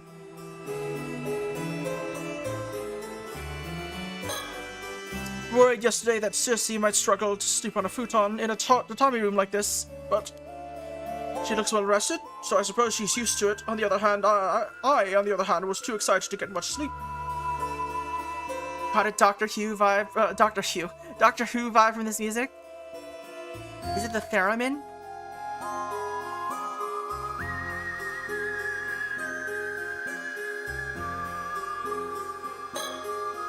Hugh, Dr. Hugh.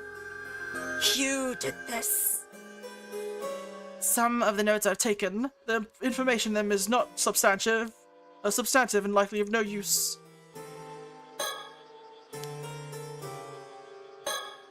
This is a sketch of the mermaid mummy I found in our family storage. Bringing it along would have been out of the question, so I settled on just bringing a sketch. Oh, that's right.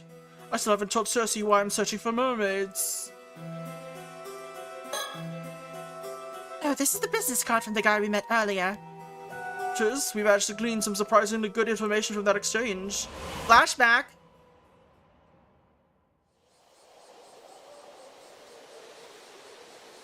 First things first, let's head back to the inn. From there we can plan our next move.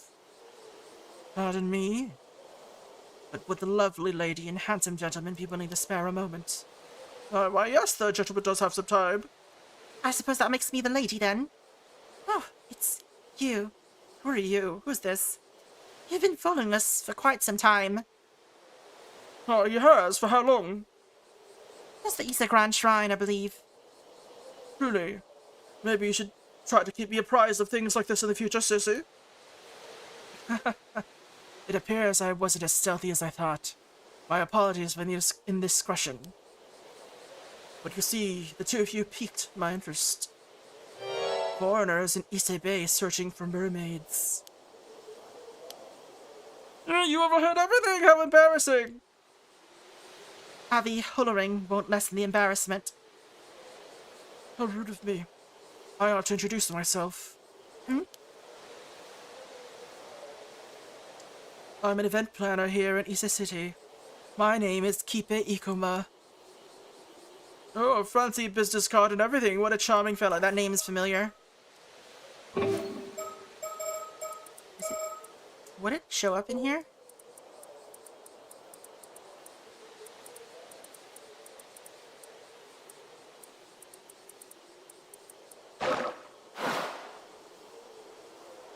Oh, fancy business card and everything. What a charming fellow. Let's see, Sala Planning, eh? And it says here you're the CEO. I'm actually the only employee, so the title doesn't mean much. I see. I apologize for the rudeness, but I actually just ran out of business cards of my own. Did you ever have any? I heard you had to carry business cards to Japan if you wanted to avoid looking suspicious, but I still forgot to bring any. But the freewheeling and forgetful man before you goes by the name Arnav Barnum, a fantasy author who's merely passing through. Do you believe me, or am I too suspicious? Without a business card for proof, the verdict is yours alone to make. So you're an author, Mr. Barnum. Please call me Avi. This is Cersei. She has studied more Japanese history than even the average Japanese citizen. It's a pleasure. If you'd like, I can list the top 100 of Issei's best features at any time. I'm glad I gave her the Hermione-like voice, I guess. Haha! Aren't you a delight? Wait. Aren't you two a delight? I was right to take an interest in the two of you. Alright, we got a new page. Director of Sala Planning. He's 26? You do not look 26. A venture company primarily focused on planning and producing tourism promotion events in Ise City. An ambitious young man. Kipe is both highly driven, and maybe it's the meth, and extraordinarily tenacious when it comes to fulfilling his goals. He's currently planning a PR project themed on mermaids as a sightseeing attraction.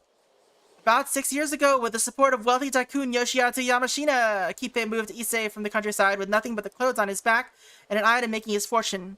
This aggressiveness won him Yamashita's favor, and after several years spent building up experience as his assistant, the tycoon granted Kipe an investment with which he started his current company.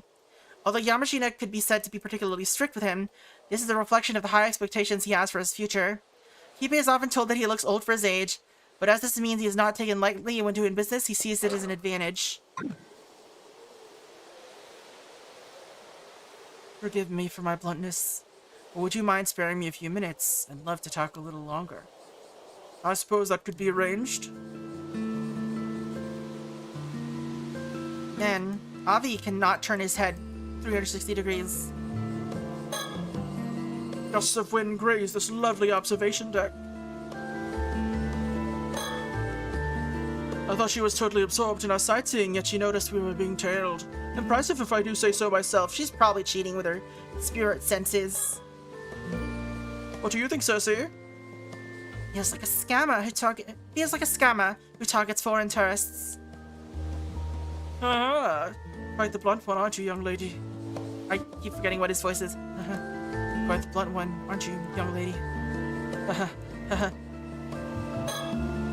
So this young man is actually a CEO, though I'm not sure if I'd call him young. His gaze has a piercing quality to it, and there is something off about his smile. Everything about him feels older than he looks. The truth is, I'm currently planning a promotional tourism campaign for the Iseshima region. I was thinking of using mermaid legends as the centerpiece of the campaign. Mermaids, huh?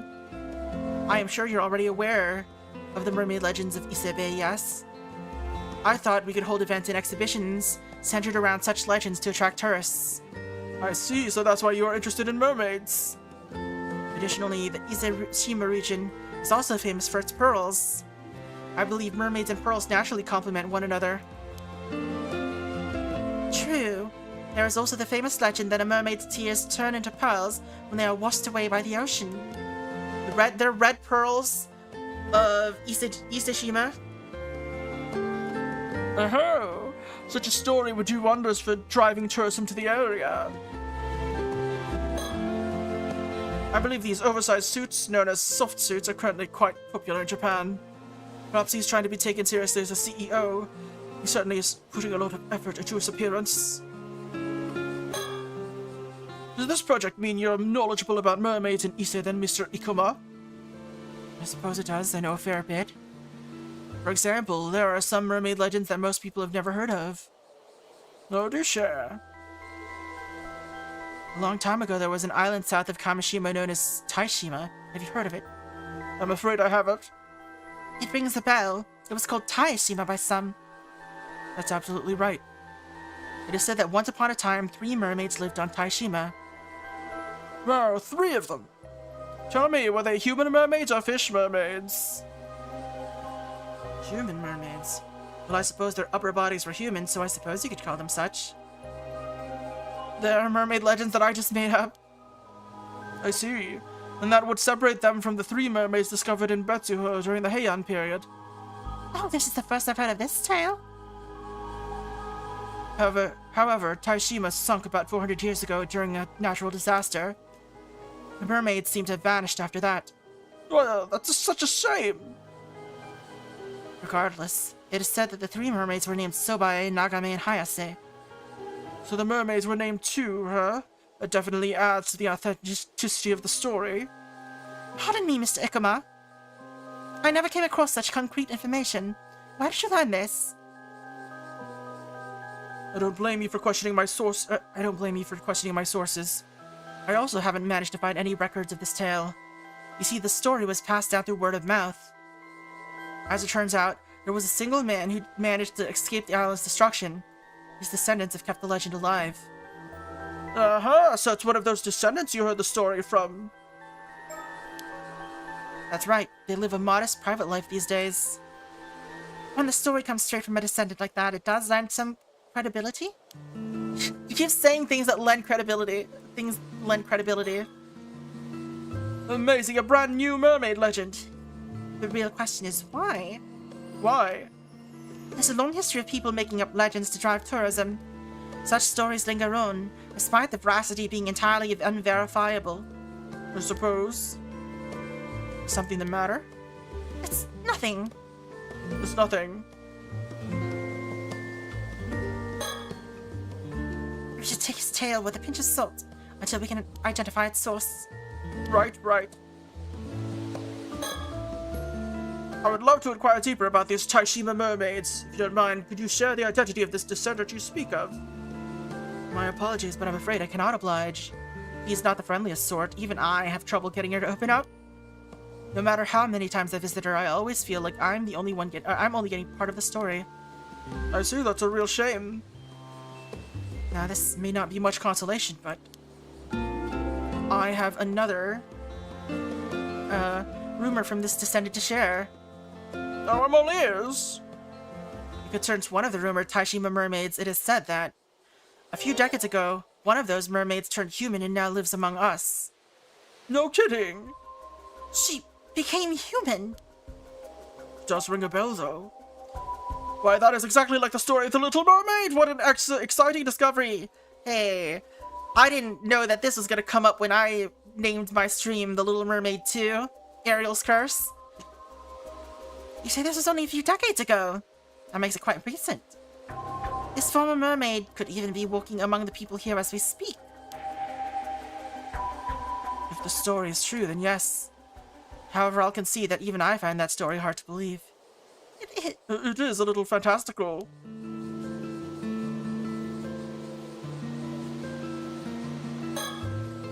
By the way, may I ask why you're searching for Isebei's mermaids, Avi? No particular reason, I just thought it'd be fun to wander through some sightseeing areas related to the mermaid folklore, is that all? I see. Well, since you've traveled all the way to Japan to sightsee, I'd love to ask you some questions. Was there anything missing from the areas you visited that you think might have made your trip more enjoyable? What about those photo spots you put your face in? I know those. I love them. Really, are they that interesting? They're a Japanese tourism classic. It would be nice to see more of them. Agreed. If I saw one, I would certainly take a photo with it. Oh, and please sell more of those little pennant flags. I can't resist them. He's very silly. I see. I truly appreciate the input, but perhaps things are fine as they are. I want to get information about what tourists think. Okay, not like that though. Not like that. Should you discover anything new regarding the area's mermaids, please let me know. Understood. Perhaps we hope you'll do the same for us. Well, it's about time for us to get going. Yes, of course. Thank you, and I apologize again for taking so much of your time. Actually, since you've come all the way to Japan. If anything happens to you during your vacation here, or you need any other help at all, please feel free to give me a call. I'm quite familiar with all sorts of business in the area. For example, I could put you in touch with someone, should you be looking to interview armor divers. Oh, really, that's very kind. You're not just saying that as a formality, are you? A free-spirited lad like myself will not hesitate to take you up on an offer like this. I will call you. Please do not hold back. Stop blocking. I'll leave you two to your sightseeing. Please have a good time. I thought he was magically vanishing, and no, we're just flash forwarding. Flashback end. If mermaids really did live on Taishima, it's certainly worth investigating. It's Ikuma's business card. He's the CEO of the event planning company we ran into earlier. A porcelain ashtray that came with the room. Ashtrays like these can be are found just about anywhere, so no one can smoke without any worries. That being said, I noticed people outside still simply dropping their cigarettes onto the ground. Well, I wasn't a smoker to begin with.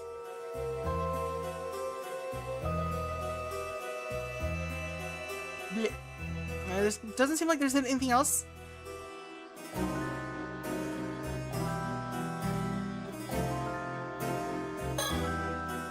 This map... This map looks quite old. Exactly, it is also the precise reason I've come to Mie. Put it simply, this is no ordinary map. This is a mermaid treasure map. A mermaid treasure map. Allow me to explain.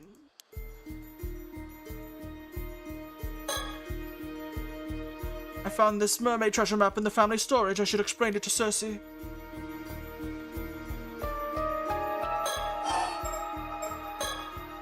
To be frank, I didn't come here to simply travel around researching Isebei's mermaid legends. My real goal was to find an actual mermaid. Oh yes, I had a feeling that was it.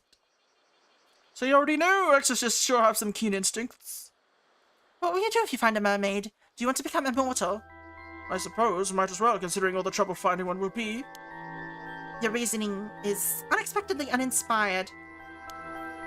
Simple though it may be, I find the idea quite romantic, akin to ascending to a new stage of humanity. Sure, I guess.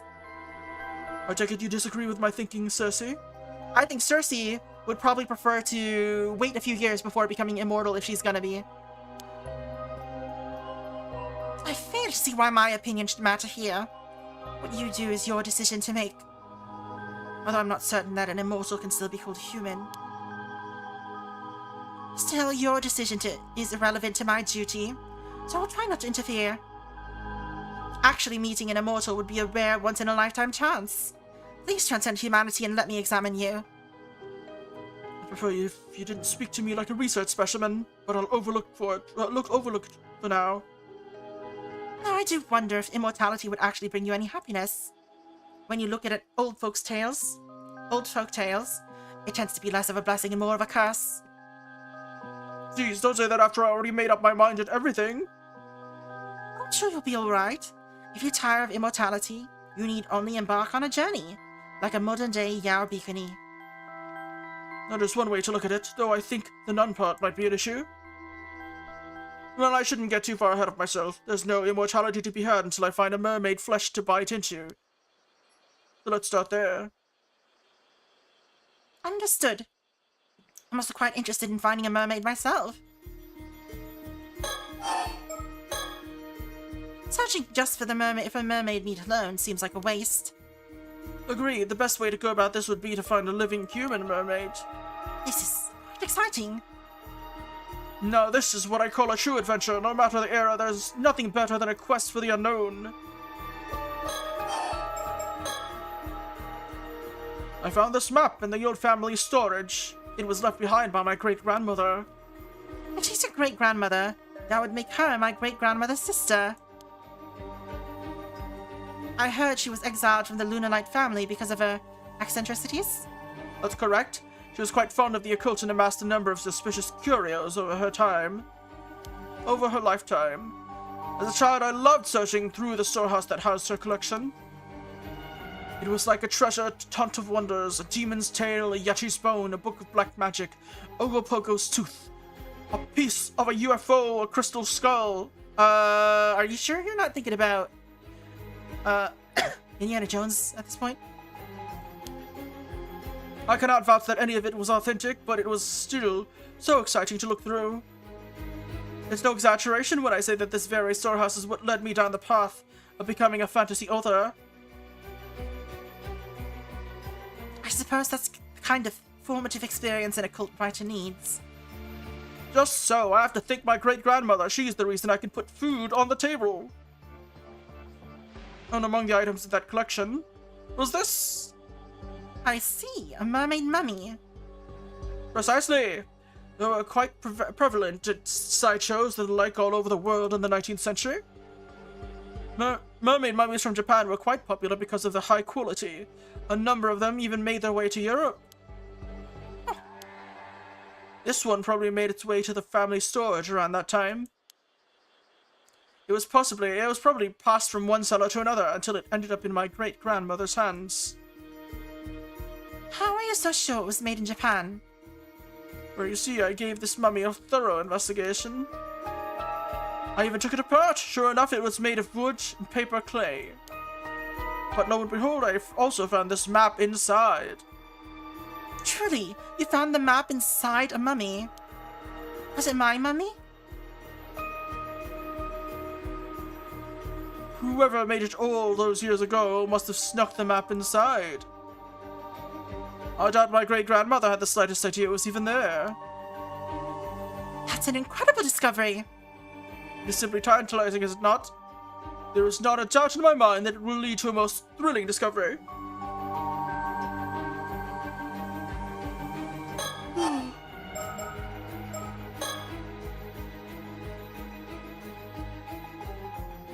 So then, why did you call this a mermaid treasure map? Well, it was hidden inside a mermaid money, so it follows it must be a treasure map of sorts, no? I feel it's fair to surmise it must have something to do with immortality, too. I see. Your enthusiasm has carried you quite a ways from home. I'm impressed. Thank you. I have no doubt our treasures lie somewhere in Ise Bay. What What a shame there's no X to mark the spot. Indeed, and this leads to our first conundrum. Any ideas how to decipher this map, Circe? Put me on the spot, why don't you? But it does look like something is written here. Do you know what it says? Oh, that part. I actually did some research on that. Apparently it says search the 95th. Search the 95th. That sure makes it sound like it leads to a secret location of some sort. 95. Have we seen that number before?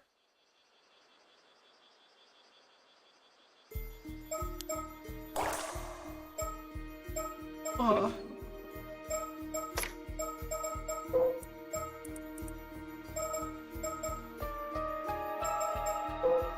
$95th.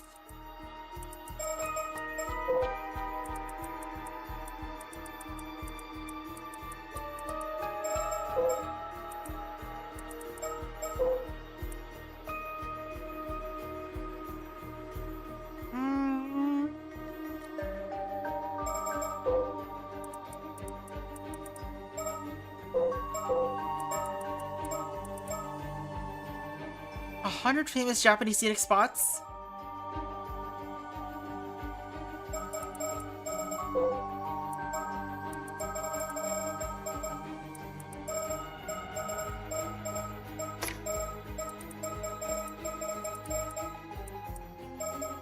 Tells if you say. Hikoboshi.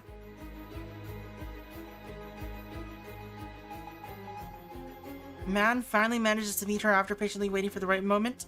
However, the two are still separated by a screen. The man recites a poem to her, proclaiming that his love for her is greater than Hikoboshi's love for Orihime. He compares the screen separating them to the Milky Way that separated the two lovers. Moved by his words, the woman removes the screen, allowing them to finally meet face to face. Something about the Milky Way, then? Something about the Summer Triangle?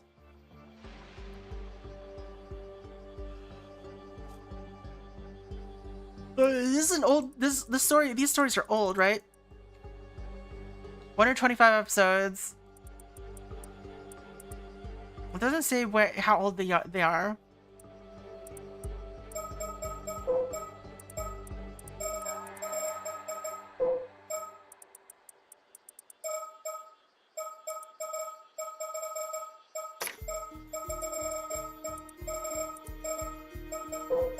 Islands that reflect the Summer Triangle. There are 3 islands there, but one of them's gone now.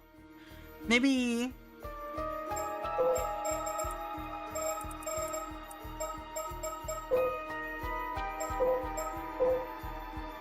Dude, this is Kamishima. Taira must be here. Or, yeah, Taishima. So what's this other island?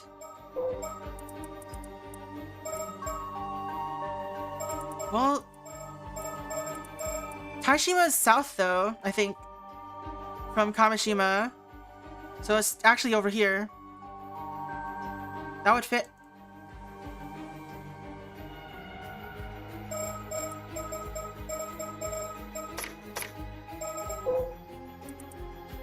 South of Kamishima.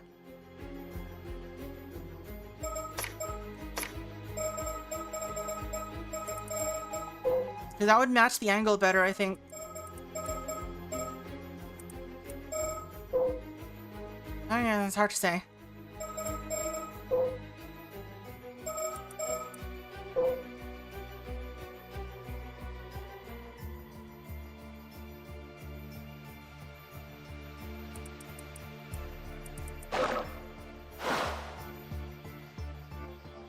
Yes, and it must be related to mermaids. Aren't you just itching to find it? Hi, Slowpoke, how's it going? You know it. I knew it! I'm counting on you to help me solve this map's riddle. Have a nice death? What kind of game is that? Oh wait, I just remembered! Hmm? You said you can douse, no? Can't you just douse for the treasure? Then we can skip this whole map and riddle business together. All together. I'm doing pretty okay. I apologize, but that's impossible. Truly, but why? Dowsing is usually used to find waterways, veins of ore, and other such things. My dowsing, however, can be used to find people and objects imbued with spiritual power. However, I must be familiar with the spiritual power that I'm looking for. I see. In other words, you shouldn't be able to find a treasure you've never seen or heard of.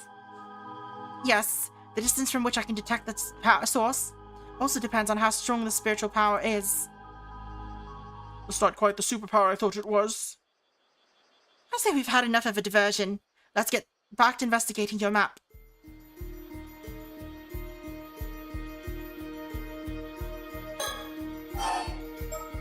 Pick it up. Oh? Oh, wait. Oh? Did you notice something? It looks like something's written on the other side. I see. I knew I must have missed something. I should carefully hold the edge when I want to look at the other side. Alright, let's look at the edge. Oh, hello, yeah. These summer triangles right here. Take a close look at all the spots on the back of the map. No, those. I just missed them as a bunch of stains. Do you really think that's all they are? Something about the spots feel familiar. So, do you recognize the symbol on the lower right? It appears quite similar to Sanskrit. However, I don't recall a character quite like that one. Have a Nice Death is a 2D action platforming roguelike. You play as Death, who is dealing with burnout at work, and turned Reapy into a conglomerate. Well, that's his own fault. It may be a mark unique to the cartographer, like a signature. If that's the case, it's irrelevant to our investigation. I agree, though my opinion will change should we come across the symbol elsewhere.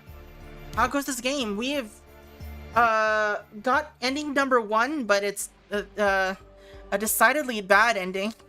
So we're continuing the story, see if we can get something better. The phrase "search for the 95th" is written on the map around the location of Isa province. All the cute characters died. It's true. It's a map of Isa Bay. Judging from its condition, it's quite old. Hard to guess. I would say it's more over 100 years old, or perhaps more than 200 years old. I wonder how old it really is. Look closer, isn't that Taishima? It's turtle shape. You're right, it depicts an island to the south of Kamishima. It's safe to assume this map was made before Taishima sank then. That makes it over 400 years old, and made during the Sengoku period. Incredible! Do I hear 400?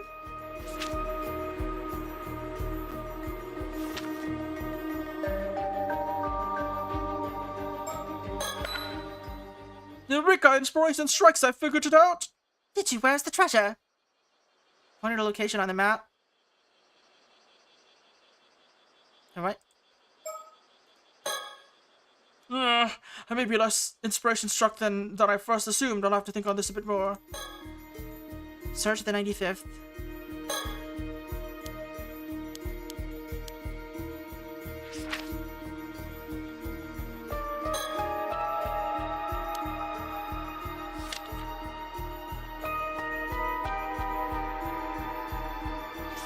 It's not like I can see through the map, so...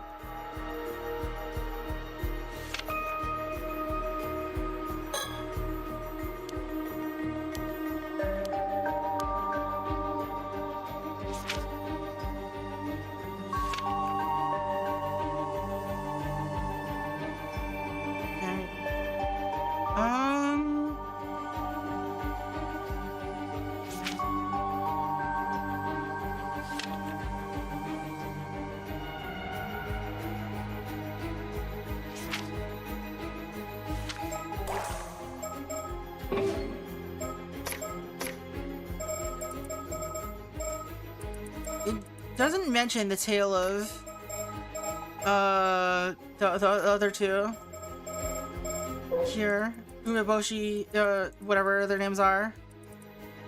Orihime and Hikoboshi. It just mentions this one is, you know, 95th. Alright, so the I guess it's at Hikoboshi.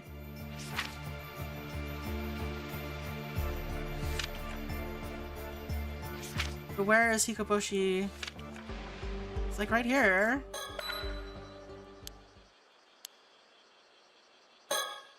I've no doubt it's here, behold! Why there? You dropped right? If you don't mind asking me, but would you care to show me a more definite location? Yes.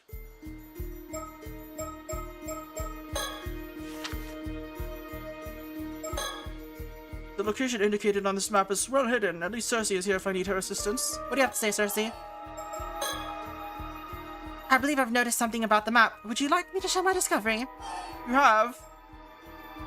Sure, tell me. If you're so desperate to flaunt your wit, I suppose I could let you help me a bit. Let's start by thinking about what's written on the map. Remember how the 95th is written atop Ise province? Do you recall a conversation we had yesterday? There was something related to Ise that had more than 95 parts. There was? Yes, there was the Hikoboshi story. Give your files another look, then ask me again if you're still struggling to understand. I mean, I don't know how that relates to this story, though.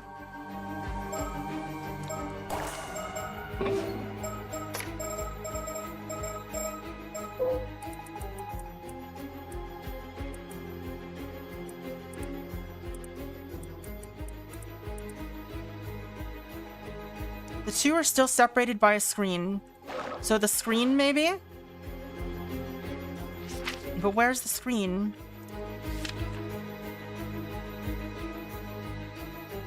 Like, the map doesn't exactly have any...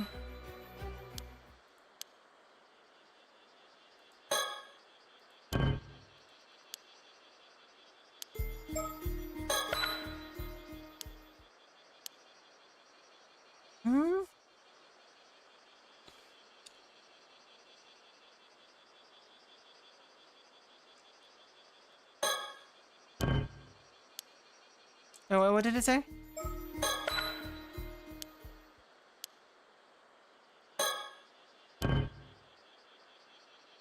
Unless you find a way to shine some light on this riddle. What?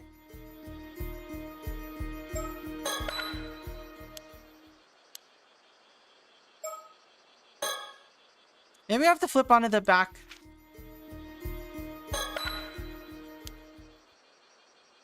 It's a bit hard to see what you mean. When looking at the back of the map, can you point at the front? You make a fair point. Alright, so we can't do it from this side. Ah, there we go.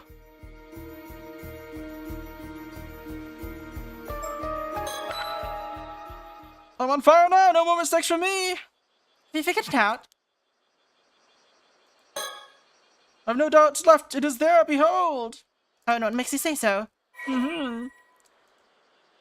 Why is it so simple? This very spot marks the answer to a riddle. Hikoboshi? Allow me to explain. You see, the 95th in the riddle must refer to the 95th tale in the Tales of Ise. And the title of that tale is none other than Hikoboshi. Next, note how the summer triangle constellation is drawn on the back. The location of Hikoboshi or Altair corresponds to this very spot on the map. Oh, you got it. Incredible. I was only able to figure it out thanks to your help. Let's consider this a victory for us both. I figured out where the treasure lies. I'm quite keen to investigate the matter further, but I should confirm some other matters first. Even if we were to search the area on the map, it's in the middle of the sea. How are we supposed to search a place like that? Looking for an unknown object somewhere on a large swath of sea floor seems like an impossible task. You're right. That does sound difficult. We might have to ask our friendly CEO for help. He did give us his card. However, wouldn't that mean we'd have to inform him of the map? No other way about it. In addition, should we find anything, I imagine he'll expect a share of the spoils. I really wanted to keep it all to myself. Sharing is the worst. I understand, but we have no other options. The same, but I suppose you're right. We should contact him as soon as we can. Bleh. Yay! All right, we've got so much more. Like stuff is just being inserted between this and this. Treasure hunt part 2. The next day. Hello, this is Ikuma. I'm calling about the seafloor investigation. I asked an armor diver to investigate the area because I was keen to get results as soon as possible. However, she has not returned. Uh-oh. Which is why we're headed out there ourselves to assess the situation. We have nothing else to do after all. So he asked an armor diver to investigate the seafloor in the area. I guess in a place like this it would be faster to hire an armor than a regular diver. Even in this age, you can still get some armors to do contracted dives,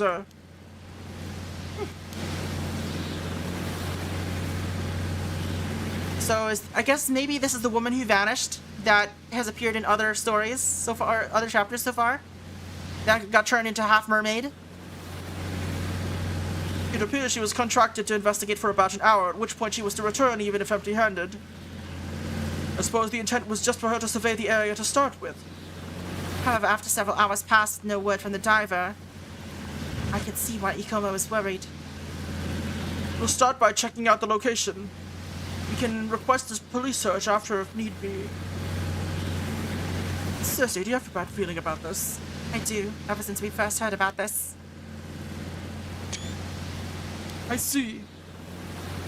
There's a strong negative spirit energy in the air that has only intensified as we approach the spot. Something happened here. The diver didn't make it back. Is it safe for us to go? I have a talisman that repels evil. It should be fine. Well, if you say so, worst comes to worst, we'll reunite in the afterlife. Understood. Leave it to me. There's something there! There's the boat. That must be the armor diver's boat. There doesn't appear to be anyone around. How unsettling.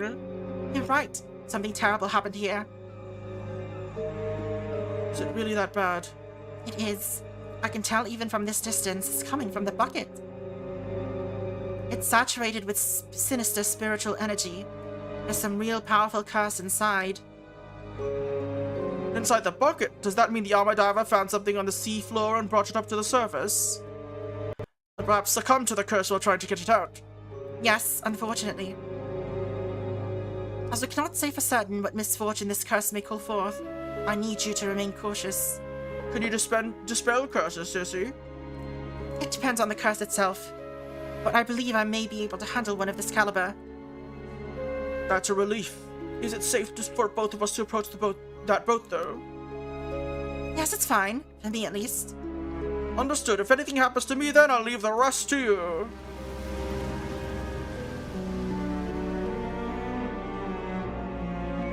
Oh my, there's a small metal box in the bucket.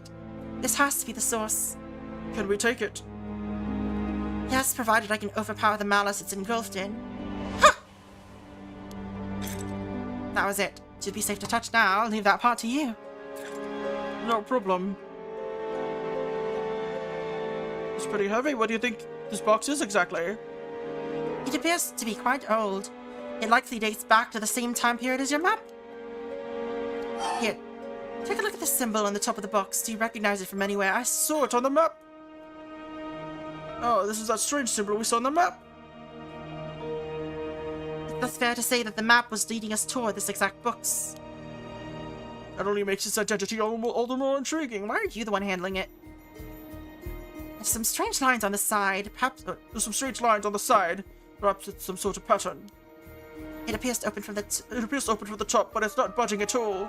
It would take quite a lot of strength to force it open. I believe this box has been sealed with a powerful spiritual energy. It was probably sealed by a skilled sorcerer a long time ago. Alright, what could be in this box? I doubt it will be opened by any normal means. We've seen a few things that have been put, or like heard of a few things in Legends that have been put into boxes before. Like something shifting whenever I tried it. There must be some kind of mechanism inside. I don't suppose you want to align the box with the spiritual energy of this place. In English, please? It is likely that the mechanism for unlocking the box is activated by orienting the box in the right directions, in the right order. I see, so I have to figure out where to point it. Leave it to me. This is definitely the spot indicated by the map. Now let's open this metal box. I should investigate the box and rotate it so I can get a good look at all 4 sides. That's the wrong way. So this says 4. This says 1. This says 3. This says 2.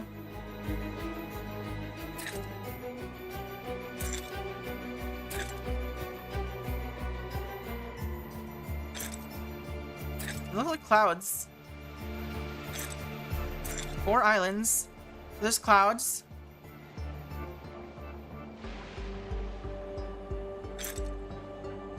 One island here.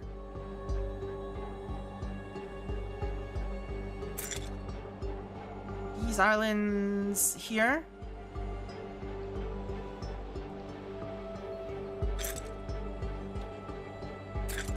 Right. And this island, these islands here. Alright.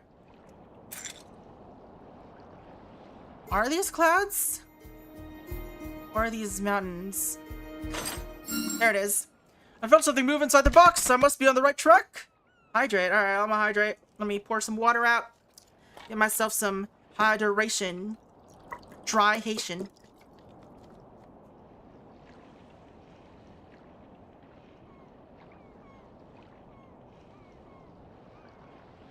And a stretchy stretch. Curse straight. Nice, keep at it.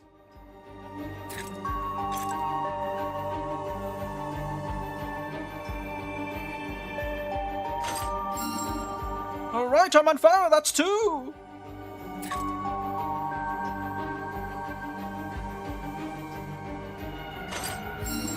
It's here. I found it. Good job. Keep at it.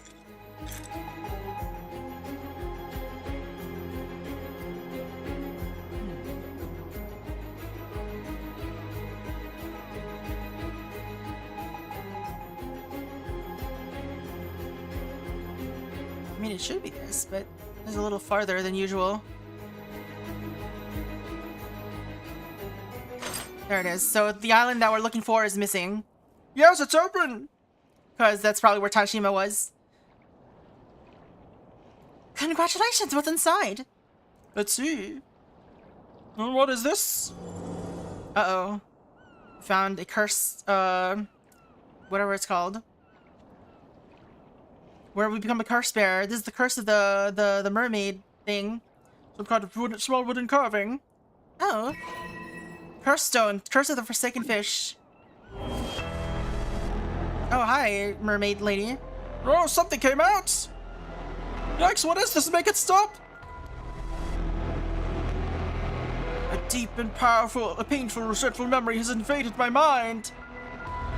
Drift forever, ill-doers, be as fish perish.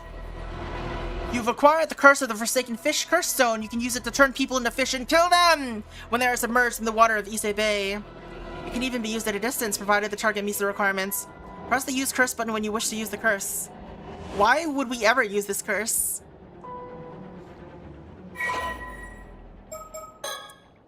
Curse of the Forsaken Fish. A curse born from the final moments of Hayase, a mermaid brutally tortured to death by humans on Taishima around 400 years ago. The curse has the power to kill any human submerged in the waters of Ise Bay by gradually turning them into a fish, starting from their feet. However, the excruciating pain suffered during the transformation often results in them dying before the metamorphosis is complete. The bodies of those who succumb to the curse decay almost instantly, shriveling up into desiccated fibrous masses. The curse can also be triggered remotely, provided that the curse bearer knows the victim's exact location. Mermaids inherently possess the ability to turn humans into fish at will. That's an inherent ability of the mermaid. The Curse of the Forsaken Fish is the result of the ability being turned into a conditional curse and sealed within a curse stone. Alright, we got a curse stone finally. Freaking 8, 9 hours into the game. 10 hours even at this point. What the hell was that? I'm not certain.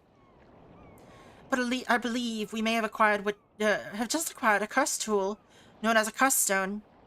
However, they are rarely possessed by such powerful curse echoes. I gurikoegaki, girl. You're truly congratulating me then I'll happily celebrate with you. But can I ask you something first? Of course. Am I cursed? Am I going to die? I wouldn't say you're cursed per se. There was a similar case in Tokyo last year. Hold on a minute. I cannot think straight. This is far too overwhelming. An incredible amount of information flooded my mind just now. I need a moment to settle before I can take anything else in. You must mean the resentful memory held by the curse.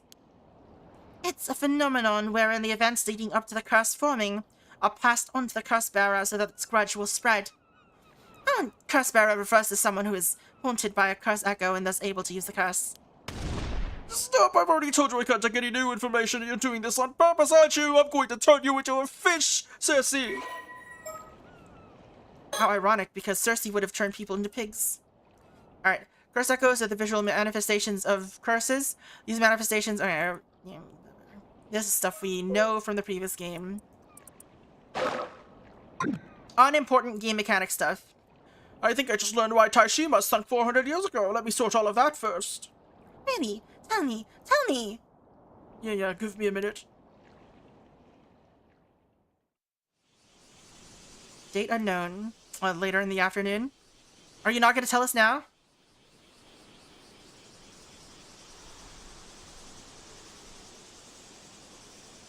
Thank you for investigating the situation for me. I was involved in an accident many years ago, so I can't bring myself to go out to sea anymore. You've been a tremendous help. Oh, I'm sorry to hear that. We actually got our hands on something quite valuable, so we owe you thanks as well. That's great. I'd love to hear more about what you discovered, if you don't mind. Of course.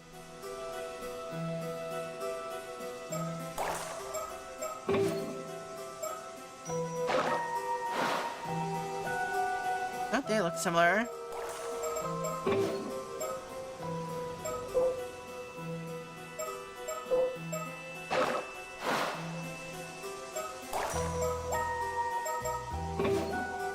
But he said he was only 26, but it said he's only 26, but he looks older. What's the deal with that? We also don't have a file for him, for the dad.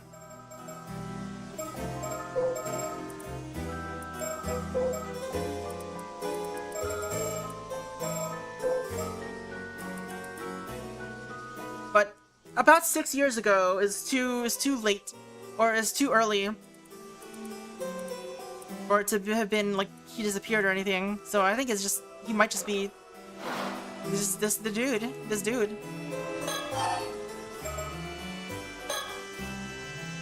The diver I hired to perform the search was an Ama diver living in Toba City by the name of Tamiko Suma.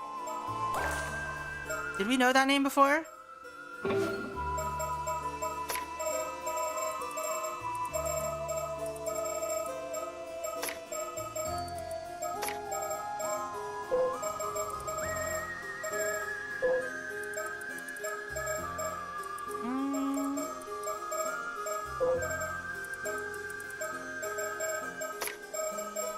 It's not really mentioning that here.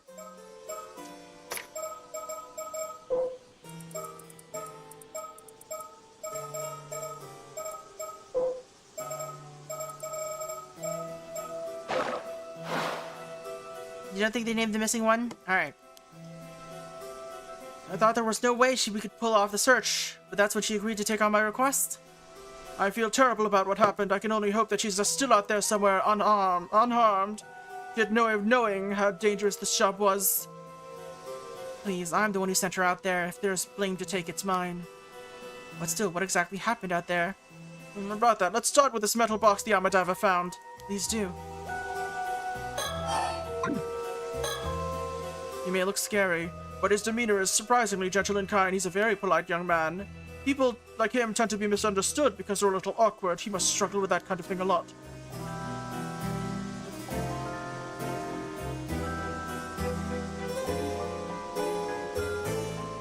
No birds?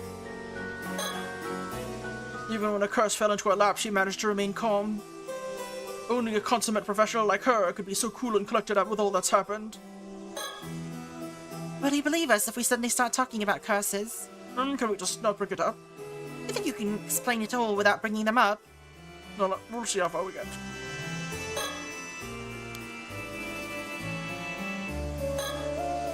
We're currently at the mouth of Kama River. There's a residential area further upstream. It seems Mr. Ikoma had just arrived in Toba, so we managed to meet up without any problems. Alright, more about the Armor Diver. It appears Ms. Suma decided to take on my commission alone and set out to sea by herself. Perhaps things would have ended differently if there had been a boatman with her.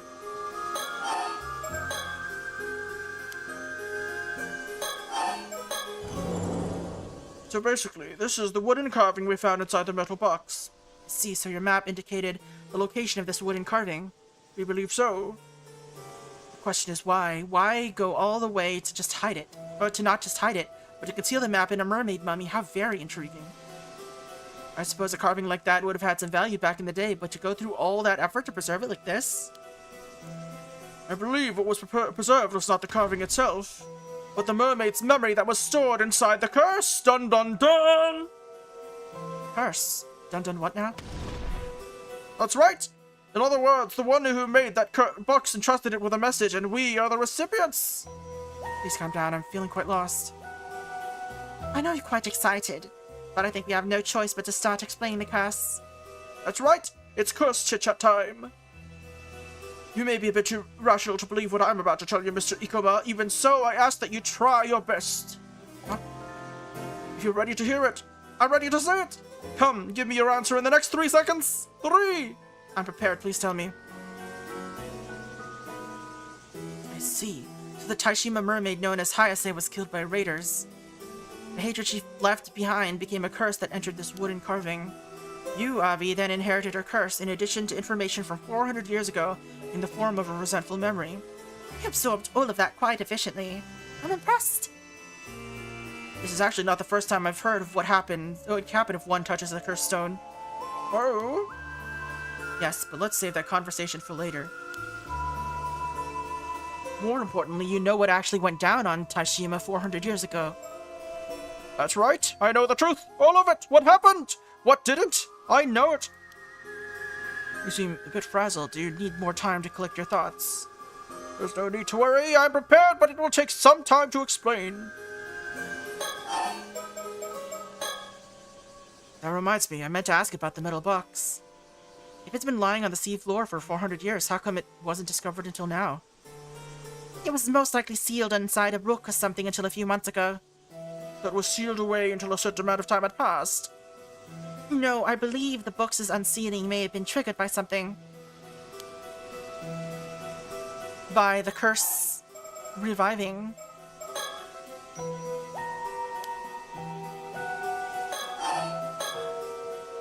It's time to reveal what truly happened 400 years ago to Taishima and the mermaids. This is Breath of the Wild. Please, Please do tell.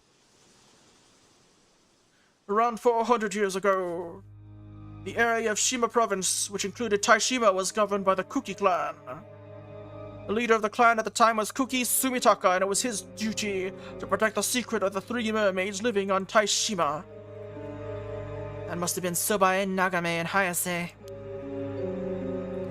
However, the legend that eating mermaid flesh could grant immortal life was well known. So he secretly hid them on Taishima so no one would learn about their existence. It appears Sumitaka thought of the mermaids as a sacred or divine existence. The thought of seeking immortality for himself likely never crossed his mind. Let me just double check something. And so this is the Princess Hatane's group. So Sumitaka was the father of Hatsune Miku.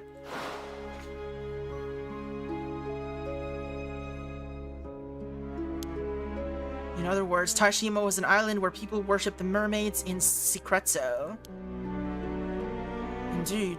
It meant the people living on the island were not simple commoners, but guards tasked with protecting the sanctuary and its mermaids. Sumitaka was so dedicated to keeping the mermaid's existence secret that he kept the existence of Taishima out of historical records. The public believed that the island was entirely uninhabited. I see. By keeping its existence hidden, it was able to keep the mermaid safe. However, a vassal of Sumitaka's uncle Yoshitaka learned about the mermaids on Taishima.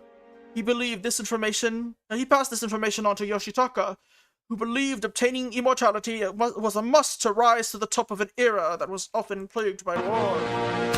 Yo, Candy! How's it going? Welcome in. How's Fortnite? Welcome in, Raiders. How's it going? I'm VL. I like to play mystery games and detective games and horror games, that sort of thing. And sometimes I play other things too, like Elden Ring. We used to play a lot of Splatoon. But anyway, how was stream? How was Fortnite? Did you get any victory royales?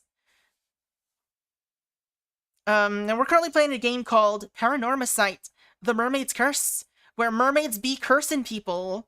Where, what is it? We're learning about a backstory of a hidden island that was, sunk into the ocean 400 years ago. You did get some victory royales. Nice, nice.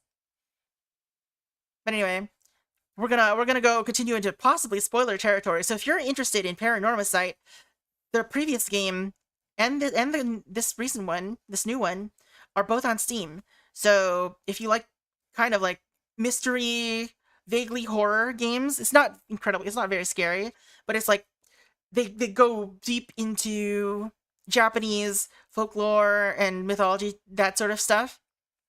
I highly recommend them. But yeah, and if you have to raid and run or anything like that, go do what you gotta do. And thank you very much for dropping by. Alright, go heat up that sleepy tea. Slowpoke, thanks for lurking. Let's see. He commanded his vassal to lead his army to Taishima and do whatever he had to do to return with the flesh of a mermaid. Oh yeah, the big story beat here is that there's a legend in Japan that says that if you eat the flesh of a mermaid, you become immortal for 800 years. But there's also more to that story than is known, than we know. We don't know what you have to do other than eat the mermaid, and we also know that once you're immortal, you literally cannot die. Even if something would attempt to kill you, you would just come back to life anyway. So you're stuck 800 years like that. And we've seen proof of that. One of the characters we met has already done something like that, apparently. But they don't remember why or how it happened. Sumitaka and those on the island resisted. But the invading army was far too powerful. The island was swiftly overrun. Ultimately, Hayase was captured and brought before the vassal. Hayase is the name of the mermaid, a mermaid. The vassal tortured her, demanding she grant him the power of immortality. But Hayase did not yield, even to the most hellish torments. She screamed and cursed with despair and anger until her dying breath. That's horrible. The hatred Hayase felt at the moment of her death led to the creation of the curse of the Forsaken Fish in the shrine of the Silver Monkey. And that is what I learned from the resentful memory inside the cursed stone. But to be honest, that is only half. Half of what? Half of the memories. The other half is the memories of the one who left behind the metal box. Namely, the story of how the curse of the Forsaken Fish became a curse stone. Oh, there's more? More about Taishima. Having failed to obtain immortality, the vassal flew into a rage. He sprouted wings and flew to Rage, Michigan. I don't know if there's a town called Rage, Michigan, but there should be. He had all inhabitants of Taishima slaughtered as revenge for keeping this secret. This guy was the worst.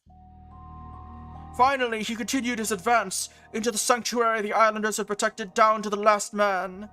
There he destroyed its shrine. What irony that he came so close to the secret he had been so desperate to find. Are you saying the other two mermaids were still in the sanctuary? No, they had already fled Taishima. No, wait. Yeah. Actually, there were two other survivors. Tsumitaka's adopted daughter, Princess Hatsune Miku, also escaped the chaos of the invasion unscathed. There was one other islander who managed to survive as well, taking with him the treasure the mermaids had protected. The mermaid's treasure. This may shed some light on the descendant you spoke of earlier. Of course, she must be a descendant of the man that escaped that day. We know now she was correct when she spoke of 3 mermaids living on Taishima. So we do. Putting descendants aside for now, let's return to 400 years ago. The vassals' invasion and the destruction of the sanctuary was like a trigger.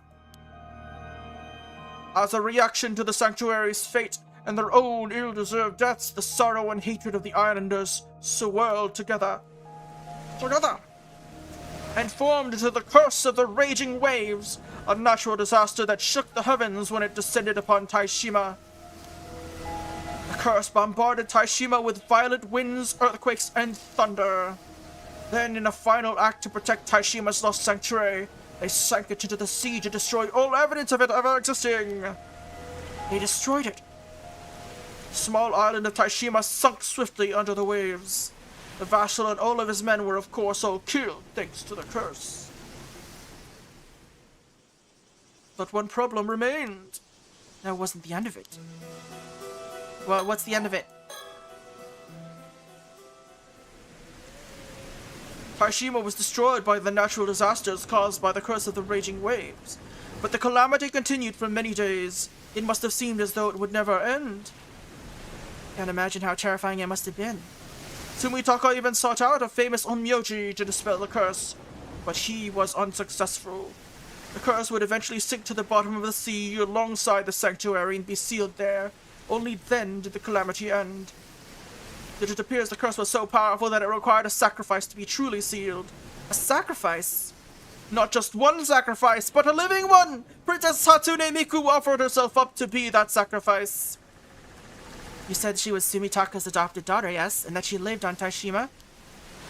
That appears to be the case. Tsumitaka was evidently so taken with her that he decided to adopt her, despite the fact that she was only 8 years younger than him. The rumor that she threw herself down a well was likely spread to cover up the real cause of her death. So Princess Hatsune Miku was actually sacrificed?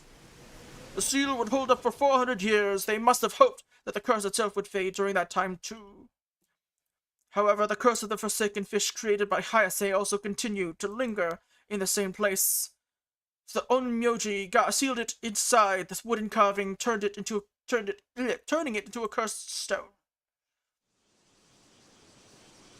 Then the same onmyoji, knowing that the seal would only last 400 years, stored his memories within the cursed stone to pass on this information. He wished to pass down his knowledge to others, to use in the event that the curse outlasted the 400-year lifespan of the seal. He left behind instructions on how to completely dispel the curse of the raging waves. Indeed, I've compiled it all in my files. Oh, we have more information now. Alright. In the event that the curse did not fade during the 400 years it was sealed, the onmyoji originally responsible for sealing the curse left behind a plan to dispel it. It was his belief that the curse's power would have weakened enough by that point that performing the following steps would be enough to lift the curse completely. First, thou must unbind my seal, risen from the depths of the iron box, we've got that. Second, thou must offer the still-tied mirror bequeathed by the sacrifice to the sanctuary. We got that too. Third, let those who share blood with the lost souls of Taishima be the ones who offer appeasement. So they've got to sacrifice, or it's got to be someone descended from lost souls of Taishima, which means Yuza needs to live.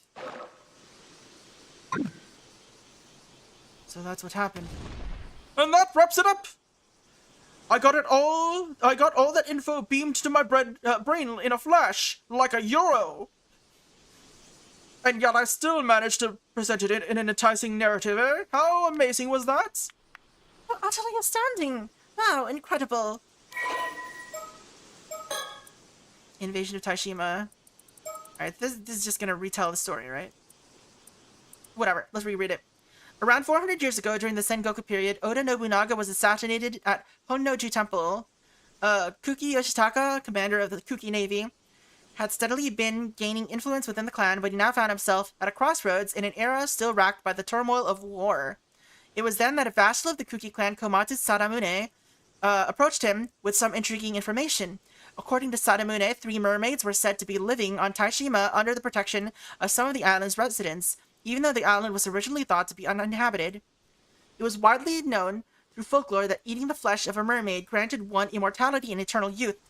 Sadamune urged Yoshitaka to take advantage of this, suggesting that if he possessed such power, an invincible army would be his to command. Seeing this as the opportunity he had been waiting for, Yoshitaka ordered Sadamune to capture the mermaids and bring them back to him. However, Kuki Sumitaka, Yoshitaka's nephew and head of the clan at the time, strongly opposed his approaching Taishima. It was in fact Sumitaka who had secretly been protecting the mermaids on Taishima. Believing the mermaids to be messengers of the gods and the island a sacred sanctuary, he had worked to keep them isolated from outside influence. His adopted daughter, Princess Hatsune Miku, was also living in hiding on Taishima at the time for other reasons, which further strengthened his opposition on Yoshitaka's plan. However, it was not long before Komatsu Sadamune learned of this. He reported to Yoshitaka that Sumitaka was not only planning to keep the mermaids for himself, but also secretly moving to build an army of his own. Infuriated by what he perceived as an act of rebellion, Yoshitaka gave the order for Sadamune to prepare a military invasion of Taishima. Upon receiving the order, Komatsu Sadamune immediately set sail for Taishima at the head of a large army. Caught off guard by the unexpected attack, Sumitaka scrambled to send out his own forces in an attempt to resist, but was unable to prevent the enemy from landing. In the blink of an eye, the once peaceful and beautiful landscape of Taishima was transformed into a nightmare. The islanders, guardians of the sacred land, desperately fought back, but they stood no chance against seasoned soldiers, hardened by years of battle on the front lines, and one after another, they fell before the invaders. Sadamune ordered that even women and children be cut down without mercy, and soon the waters around Taishima ran red with blood. Sadamune's forces swept across the island, searching every inch for signs of the mermaids as they pressed their assault. Finally, they discovered a mermaid in hiding by the name of Hayase and captured her. Sadamune demanded that she make his troops immortal, but the mermaid staunchly refused, even as Sadamune turned to torture, inflicting unspeakable pain with every refusal. The torture escalated until eventually even her supernatural nature was not enough to withstand the torment. On the brink of death and resigned to her fate, Hayase gave a final terrible cry, overflowing with resentment and anger as she breathed her last. Sadamune ordered his men to take the flesh from her body, but as they moved to do so, a strange phenomenon began to occur. All the soldiers who approached her body began to transform into fish, their bodies decaying rapidly as the transformation took hold. Hayase had cast a curse upon them with her dying breath. With the one mermaid Sadamune had captured dead and his forces decimated, he began a mad search of the island in pursuit of the remaining 2 mermaids. Eventually, he found a deep cave in the interior of the island that extended far beneath the earth. Reaching down to the seafloor, in the deepest part of the cave was a shrine, and a door with a powerful seal over it that he couldn't open, no matter how hard he tried. Convinced this had to be the entrance to the sacred land, the home of the mermaids, Sadamune gathered all his remaining gunpowder and artillery, and unleashed it on the door, destroying both it and the shrine in the process. The next moment, a violent tremor racked the entire island, and the skies above were engulfed by a storm. The repercussions of his desecration of the sacred land and the resentment of the islanders he had senselessly slaughtered blended together, unleashing an all-consuming calamity that seemed to shake the very heavens and earth. Ravaged by fierce earthquakes and vicious storms, Taishima sank beneath the waves, as if nature itself sought to protect the sacred land by erasing all traces of its existence. Thus were Taishima and the sacred land, along with Sadamune and his army, lost at the sea in an instant. The only survivors of this tragedy were 2 mermaids and 2 islanders. Fire claiming the throne again. That had successfully made their escape from the island. Hayase had, in fact, stayed behind as bait to allow the others to escape. The 2 surviving islanders were Princess Hatsune Miku and a man named Somekawa, who had been assigned the duty of protecting a relic important to the mermaids. However, the tale did not end with the sinking of Taishima. Sumitaka eventually made it to the seas near the island, but a fierce anger and resentment darkened the waters around it. And the curse born from those dark emotions, the curse of the raging waves, had given rise to a storm that continued to rage even several days after the incident. Furthermore, the curse born from Hayase's final moments, the curse of the forsaken fish, also continued to exert its influence on the area, causing anyone who entered the storm's domain to transform into a fish. The situation had grown beyond anyone's ability to control. So it was just automatically happening. People were just being turned into fish by Hayase over here.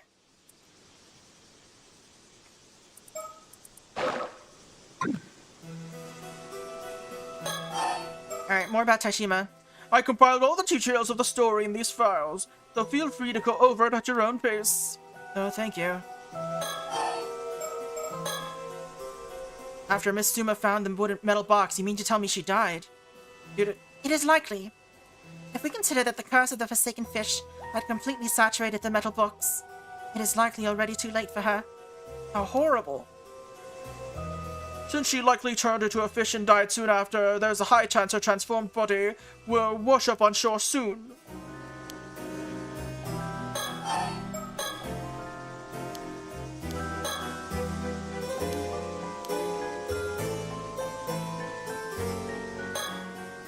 Wait a second.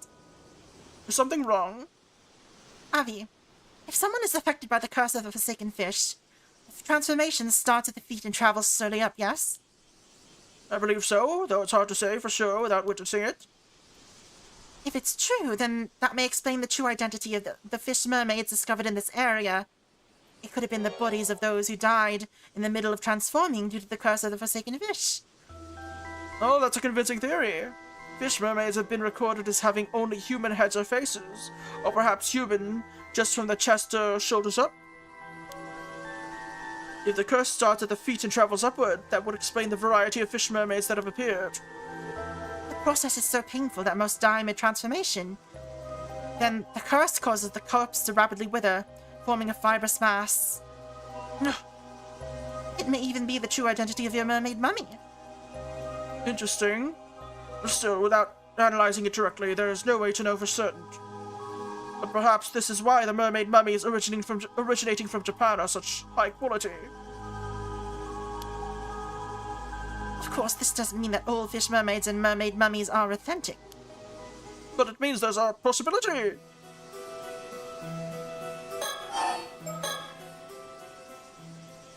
Actually, I just remembered there were 2 points from your tale I wanted to discuss. About the events 400 years ago. My first point concerns the vassal who tortured the mermaids in an attempt to obtain immortality.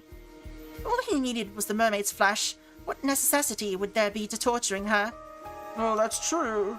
It could mean that the vassal ate the mermaid's flesh but did not become immortal, so he tortured her to figure out why. As for the second observation, I have a theory about the area you described as the sanctuary.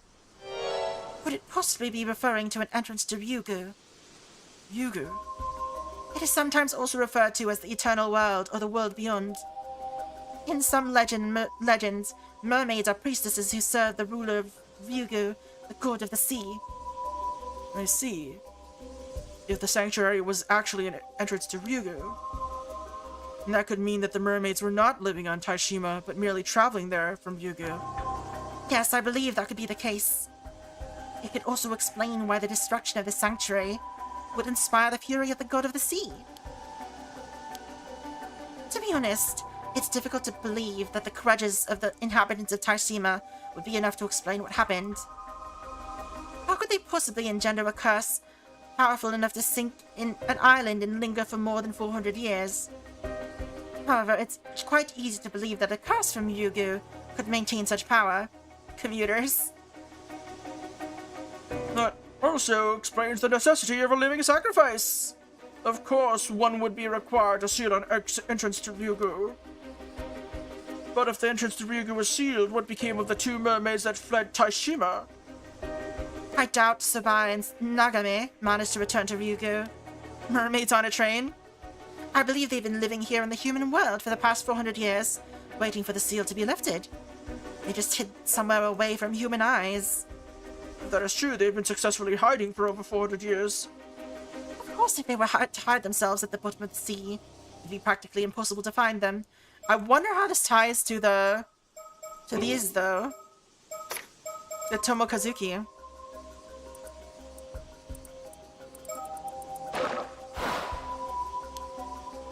also possible they've been wandering the globe rather than lingering in one place. It would explain the mermaid sightings around the world. They could all be these same too. Oh, this discussion of hiding made me realize something. What is it? Do you recall the story Mr. Ikuma told us yesterday? Of the mermaid who became human? Ah. Are you suggesting she decided to join human society because she could not return to Ryugu? It's a possibility to consider. But that occurred only a few decades ago. Why would she decide to become human just before the seal was released? Perhaps her circumstances changed. We can only speculate on the motivations of someone who has lived for centuries. It is possible she did not feel compelled, but decided to become human out of her own desire. Do we have any characters that could be, perhaps, a few decades ago? Not you.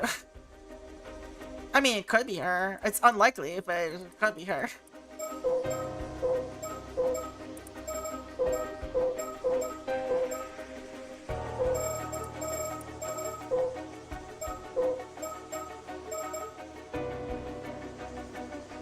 Imagine it to you. Or to you.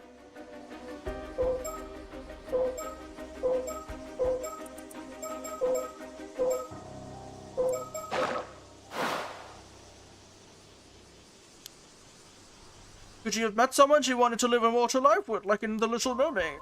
That is certainly possible. And quite romantic too.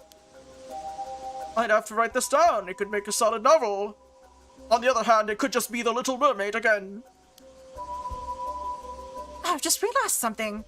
Shotaro's the real mermaid. What is it?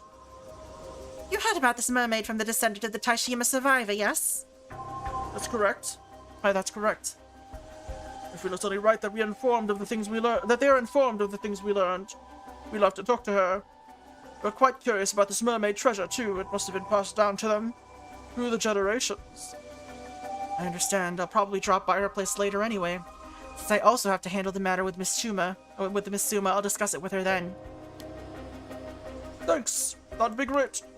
That said, in return, I have a favor to ask of you. Go ahead. We'll do whatever we can. You said that the seal over the entrance to Ryugu has been lifted, is that correct? Yes, it's most likely been gone for several months now. Oh, really? A horrible curse has been swirling around the area where Taishima used to be. It's possible that the curse of the raging waves and it surged up from Ryugu now once more, now that the seal has been lifted. The fact that we're able to open the metal box is proof enough that the seal has faded. That would mean the entrance to Ryugu is now open. Well, the situation is quite unstable now, what with the curse of the raging waves seeping in through the entrance. At any rate, what did you want us to do? There's an island called Kamishima that is located quite close to where Taishima once was. There is something I would like for you to do. I'd like you to do for me there.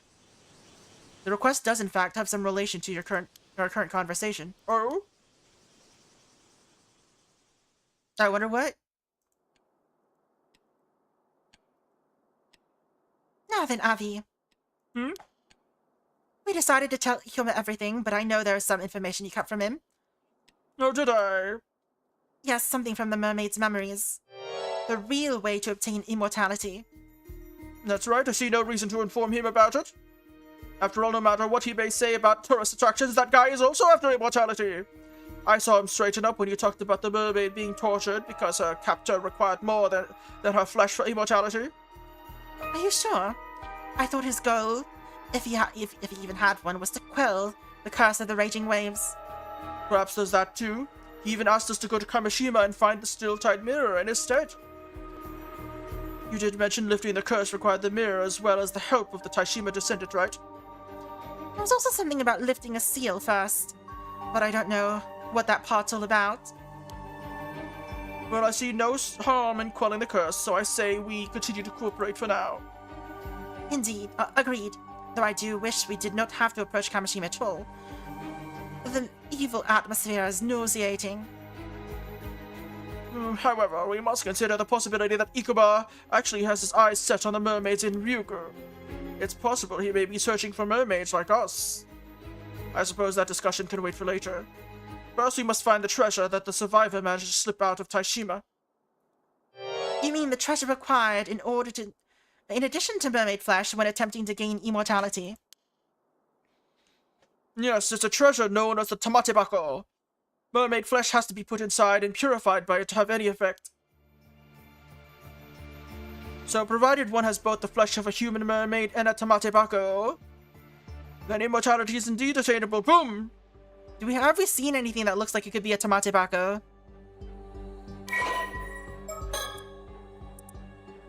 It's the same box as the one from Urashimataro. A box often referred to as a relic, used by the mermaids who once lived near Taishima. A similar box also made its appearance in the tale of Urashimataro as the box gifted to the eponymous protagonist by Otohime, leading to its name becoming widely known. The box is filled with a spiritual energy similar in nature to that which fills Ryugu, the mermaid's original home. Objects placed within it may thus be kept in the same state that they would be within Ryugu. It is said that the mermaids used the box to bring objects from Ryugu with them that they would otherwise have been unable to transport to the material world. But it also has the secondary effect of returning mermaid flesh, normally only able to exist in a transient state in the material world, to the state it would be in Ryugu, thereby restoring its ability to grant immortality. If we could meet with the Taishima descendant, they could probably provide us with information on the tamatebako. I concur. If we could get our hands on the tamatebako. Oh, the shout-out restarted. Mini fridge. We wouldn't have to worry about Ikoba. No, it restores. So it also reverses time. Mini time machine. However, it's likely he is wary of us and will keep us from meeting the descendant. At the very least, we know he's cautious enough to keep her name secret. Well, that's why I asked him to hand her a little souvenir. What was that all about anyway? You're sure you're not going to need that iron box? I doubt we'll need it again. Plus, you can think of it as a backup plan. Oh, is that why she ended up turning into a fish? 'Cause the box... Throne is claimed once again. But this time by Splats. Regardless of what happens, we'll be able to meet with the descendant tomorrow. Let's get our hands on that mermaid treasure. Time to find a tamatebako. Okay. Restoring the crown. Oh.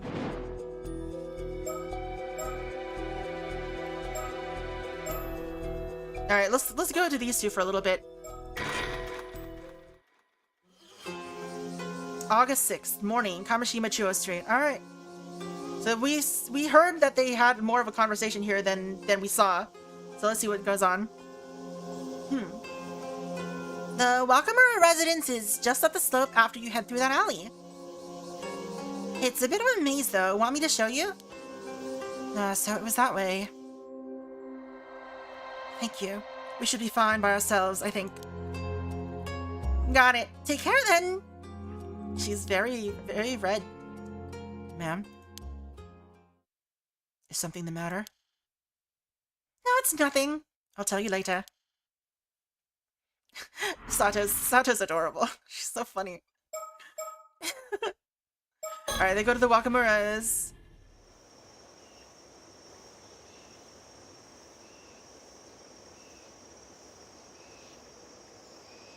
No, let me get this straight. You're with the police. And you expect me to warn everyone on the island that a huge storm is on its way and got them ready to face it. That's it in a nutshell. I'm so glad you understand. Oh, this is about the curse of the raging waves. Way ahead of you there. I've been warning for ages. Oh, well now, you know about the curse. Can it be that a certain sorcerer acquaintance of yours told you about it? That's right. Unlike you phony psychics who crawl out of the woodwork every other week, my instructor's the real deal. In that case, I expect this instructor also knows how the curse can be lifted. No, he hasn't gotten quite that far yet, but it's not for lack of trying. Why, you say you know a way to break it? Unfortunately, no. We've yet to determine the exact method for bringing it to an end. We're not without the means to do so, but first we require a map concealed in a mummified mermaid. But you know of it. A mummified mermaid? What are you on about? Is this some kind of ruse? No, there was something fishy about you. What are you really after? Go on, go out with it, or out with it. I assure you, we wish only to lift the curse plaguing Kamishima. Would you be prepared to assist us in our efforts? Likely story. Trying to pull one over on old Wakamura, are we? better than you've tried. How's this? I'm not telling you another word. We're done here, understand? I don't have time to listen to this hogwash. Anyhow, I've got business to attend to on the mainland. So off with you. Leave me in peace. Well, that is a shame, but I suppose there's nothing we can do. In any case, please do contact us if you learn anything that might be of use. His face. We have spent far too little time with these two. Not very cooperative, is he? I don't see why he's so suspicious. Yeah, his hackles up from the start. Perhaps he's so accustomed to dealing with rough customers that he can't believe anyone would be sincere. However, he does seem to be as interested in breaking the curse of the raging waves as we are. True, and this sorcerer of his must have some psychic ability if they were able to perceive the curse. I wish I thought asked the name. I think I have an idea of who it might be. It's a small world, this industry. Oh, really? Mr. Yamashima called them a big shot who's appeared on television, and I recognized their mark on the implements in Wakamura's rune. It must be Suigen Gamyodo. Gamyodo? Never heard of him. No, they used to make frequent appearances on occult programs, so they always hid their face on camera. Sorry, it's not ringing any bells. Well, lately they seem to be raking in a fortune as a corporate consultant for hire. Their powers have a reputation for being accurate and potent, and their popularity has grown to the point where they can essentially name their price. If they're that good, maybe we should let them take care of the curse of the raging waves for us. Perhaps I should mention, Gamyodo's popularity has reached such heights only very recently. Up until last year, they had a very poor reputation among others in the industry. In fact, as I recall, on the list of notable psychics kept by the Paranormal Affairs Bureau, they were given the lowest rank. I knew that name was familiar. It probably came up last game. In other words, they were put on the same level as sham mediums riding the wave of the occult boom. I'd forgotten about that list. While their sudden rise to fame and fortune after changing up their business at the end of last year is certainly suspicious, I'm more concerned about the possibility that they are using a harmful curse to suit the needs of the highest bidder. Regardless, I'm not sure I would trust them to handle this affair on their own. You never know. Maybe they just had a change of heart, started training seriously. Even so, I highly doubt they would have time in their busy schedule to venture out here and solve this case in our stead. Suigen Gamyodo. Mysterious sorcerer, though said to possess exceptional supernatural abilities, they revealed nothing of their true identity. Both their age and gender are unknown. Suigen Gamyodo was previously most known for their prominent media presence, with numerous appearances both on television and in magazines. Wearing an unusual outfit that covered their face, they would demonstrate a variety of psychic abilities, including exorcism of possessed individuals, assessment of submitted ghost photographs, and identification of guiding spirits, and conduction of telepathic readings at haunted locations. Their unique sense of presence and high rate of accuracy garnered them a sizable following, particularly among occult enthusiasts, and they were known to accept consultations from the general public as well as media outlets. However, the end of the previous year saw this once public figure suddenly withdraw from the spotlight. They now mainly operate behind closed doors, signing consulting agreements with various companies to provide a variety of services, including management advice from a metaphysical perspective, divination of auspicious and harmful events, proposals to improve their clients' luck, and the detection and elimination of paranormal disturbances. It is rumored that they will even cast curses on key personnel at rival companies, or conversely exercise curses from target victims for the right price. The undeniable potency of their spiritual abilities has earned them immense trust from both the executives of their contracted companies and other wealthy individuals, and their behind-the-scenes reputation continues to grow.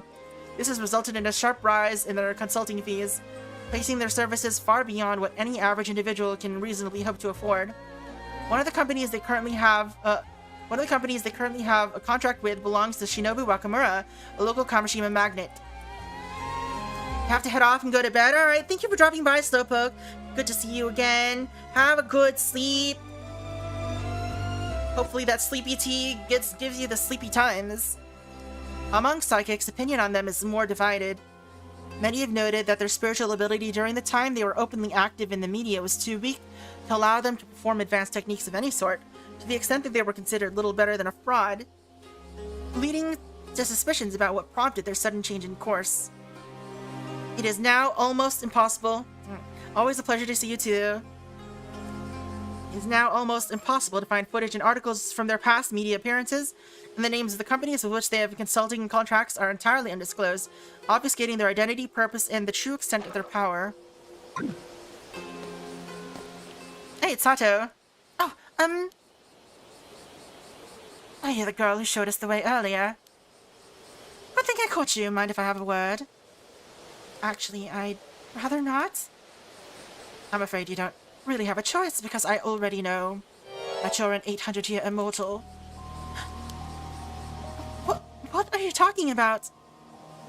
Don't even bother. That shocked look has already given you away.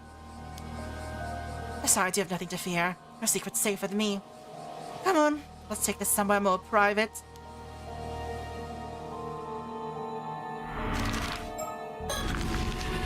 Not a day over 600.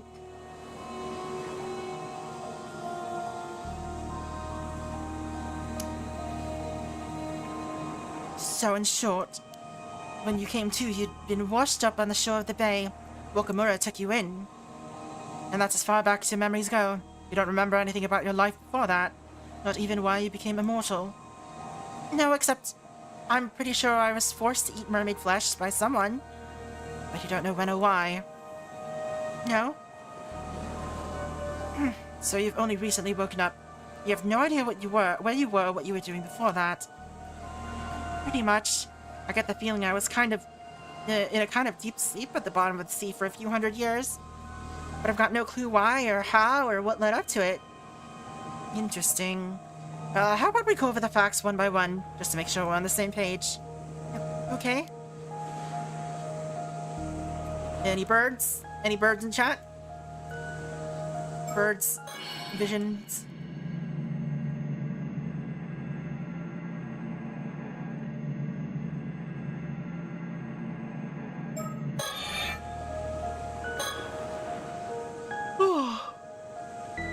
Soda has been researching the ways in which spirit sense affects the human brain. So I'm sure he must be curious what effects longevity has on the minds and psyches of 800-year immortals. This is the southwestern coast of the island. We've got it all to ourselves right now. I wonder what Wakamura knows about, if Wakamura knows about immortality. He seems to be her guardian. If he does know and he let it slip to Yamashina about it, that could become a problem. It's just one thing after another. What are we to do about her? It appears she has a lot of gaps in her memory. Having never encountered an 800-year immortal before, I must confess I'm bursting with questions. How does such a lifespan impact the structure of their brains and memories? It would be fascinating to find out.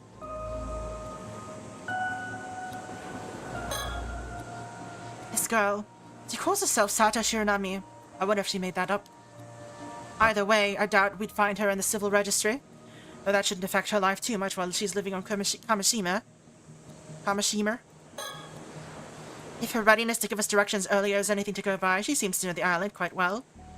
I just hope she'll be alright.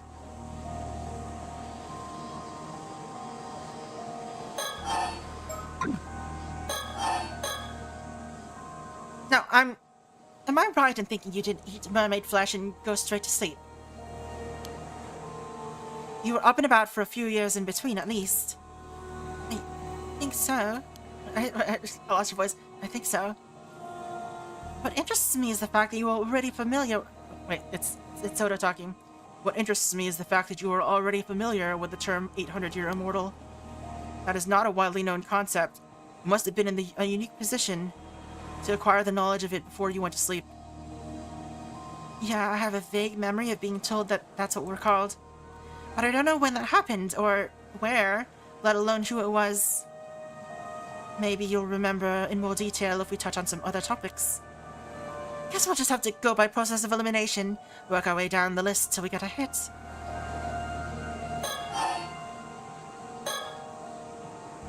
Is there a reason for all these questions? Not to sound insensitive.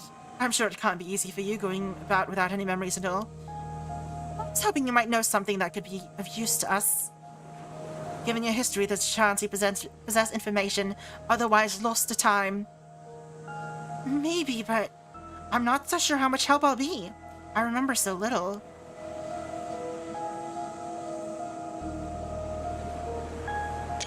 Nope.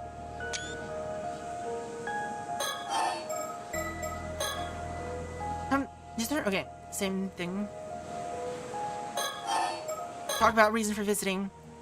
Come to think of it, I'd say it's about time we introduced ourselves. I'll admit we don't exactly look the part, but the truth is... You're with the police. Wow, I never would have guessed there was a paranormal affairs department. Honestly, I thought all psychics in this age were frauds. At least that's the impression I got from watching TV. To be fair, the majority of them are. But for the record, our department is officially approved by the government. Really? Huh. Back in my time, psychics were treated as onmyoji, and even held official positions in the Bureau of Onmyo, a public institution. Oh, so you seem to know a lot about that. Were you involved somehow? Huh? Oh. I explained all that without even thinking. It just came naturally to me. Honestly, I'm as surprised as you are. I guess that means I must have had something to do with the Bureau of Onmyo. Seems your memories aren't lost after all. We'll have to find a way to trigger them. The Bureau of Onmyo. The Bureau of Onmyo was one of the government's offices under the Ritsuryo system, existing from the Asuka period through to the early Meiji era. Based on the practice of Onmyodo, it generally oversaw such matters as astronomical observation, the creation of calendars, and the management of time systems, and the divination of auspicious or harmful events. However, it is also said it occasionally invoked powers beyond human understanding to handle the banishment and cleansing of disasters and impurities. The Onmyoji, affiliated with the Bureau, were not merely diviners, but were also bureaucrats, albeit ones possessing advanced training in mathematics and knowledge of astronomy. In some areas, their influence is even great enough to sway the very course of their nation, and their presence in the imperial court was highly valued. Spiritual practitioners in the service of the state were also formally inducted as onmyoji, operating under the banner of the Bureau. The current treatment of spiritual phenomenon as non-existent largely stems from the abolishment of the Bureau of Onmyo during the Meiji Restoration, in line with Japan taking on the principles of science and technology as the new framework for the nation. Over time, state involvement in spiritual matters gradually became seen as a taboo. However, psychics continued the work to maintain public order behind the scenes, passing this torch down through successive generations until the establishment of the Police Act in the latter half of the Showa period, whereupon their work eventually came to form the foundation of the Paranormal Affairs Bureau.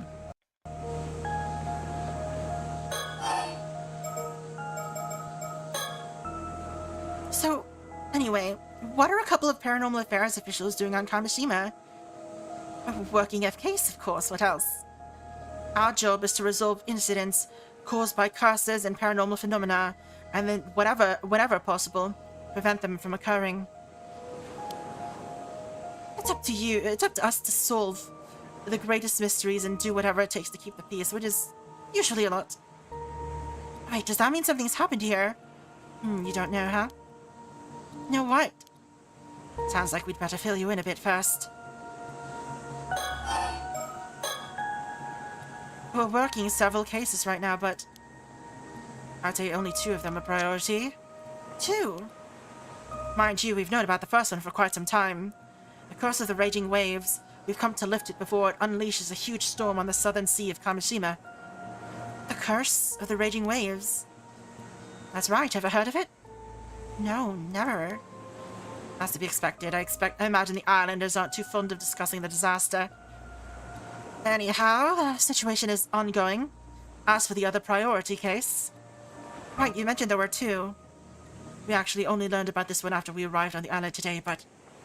protocol dictates that we have to deal with any 800-year immortals we find. What do you mean, deal with? It's not at all that difficult to understand. To begin with, 800-year immortals shouldn't exist in this world. And if their existence were to become public knowledge, it would lead to an outbreak of trouble of every kind. Heck, some people are already looking to gain immortality for themselves at any cost. What? For the sake of maintaining public order, it's vital that the world remain convinced immortality is just a myth. However... Stop her, Soto! Let's use the curse on her, sure. Why not? Halt! little time to deal with 800-year-olds. You just let me go? Calm down, will you? I hadn't finished. What I was going to say was, I've got no intention of doing anything with you, so don't worry. Hey, really? Surprised? Well, you should know better than anyone why that would be. You might be an 800-year immortal, but your time's nearly up. Ah, these eyes never lie. Sato Shiranami, for the first time in centuries, you're standing on death's door. In a matter of a few days, you'll be gone from this world, am I right? No! Sato! Yes, that's exactly as you say. I think I've only got 2 days left now. Just 2 more, huh? So you knew this was coming, but you chose to make a life for yourself on the island even so? Yeah. I've known all along from the moment I woke up. And now you know why I'm prepared to turn a blind eye. In just 48 hours, give or take, you'll fade away. And that will be that. Of course, you would have to swear to keep your secret identity a secret to the last. But provided you can keep your word, you're free to go. I can, and I will. Thank you. Don't thank me yet. There's another matter I'll be needing your help with if I'm to leave you be. Another matter?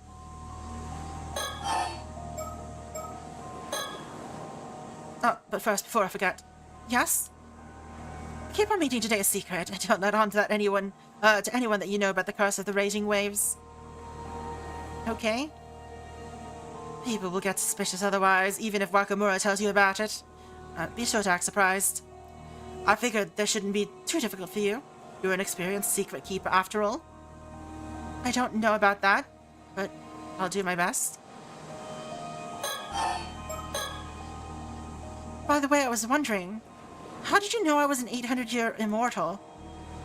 Oh, these eyes of mine have what you might call a special ability. A special ability? If I look hard enough at someone, I can tell whether they're an ordinary human or an immortal. It's like you have a different colored aura about you. Really?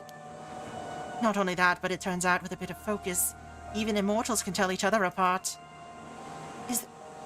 Is that so? Oh, I just meant... You look the same as anyone else to me. I'm not an immortal myself, you know. Really? I thought for sure you must be, since you seem to know so much about this. 100-year rings, she's a tree? I guess she is tall. Maybe she is a tree. Only 2 days left to live. What would it be like to greet death from living to 800 years estranged from it? I can hardly imagine. It surely is beyond any mortal to understand.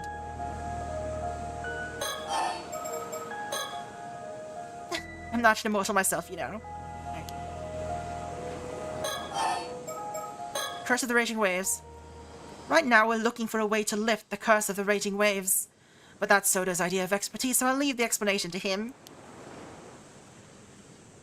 Knowing you didn't even get 400 of those years, right? Right. This concerns a legend passed down in my family, the Kiryu clan, over generations. Oh, I should mention, this is something I've pieced together from various sources, so it might not be entirely accurate. Right. Long ago, south of Kamishima, there was an island called Taishima. It is said that 400 years ago, it was beset by an earthquake and a tsunami in an event so catastrophic that the island sunk to the seafloor. Taishima?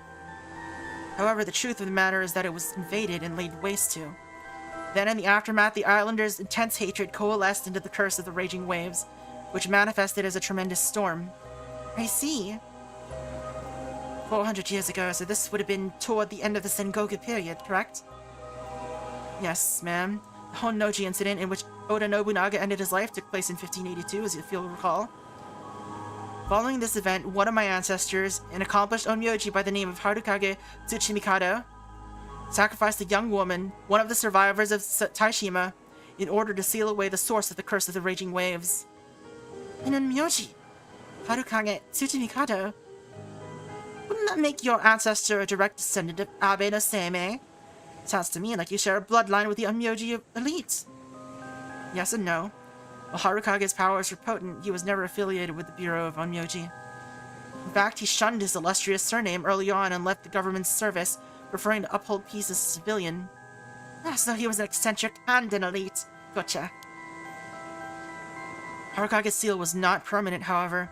He would only endure for 4 centuries. Wait, you mean... Yeah, this was the last seal of peace. Actually, the seal's already broken. Isn't that really bad? Now the curse appears to be inert, but the storm could strike at any moment. Okay, so you need to find a way to seal the curse again. Is that it? Not seal it, break it. We're here to put an end to this curse for good. Shouldn't be too difficult. It's bound to have weakened a bit after 400 years. Indeed, that seems to have been Harukage's plan, for legend tells that he left behind instructions detailing how the curse could be lifted after 400 years had elapsed. However, the map that would have led us to these instructions has been lost. Oh no! It seems they were once concealed inside a model of a mummified mermaid. Alright, I guess we know who we are then. We are Harukage. That is who we're playing as, for real. Yet over time, this fact was forgotten, and at some point in my family's history, the object in question was sold to a foreign buyer. If you don't have the map, then what are you gonna do? Well, we were hoping to find some clue as to the map's whereabouts here on Kamishima. But we've had no luck so far, and I reckon we've hit a dead end.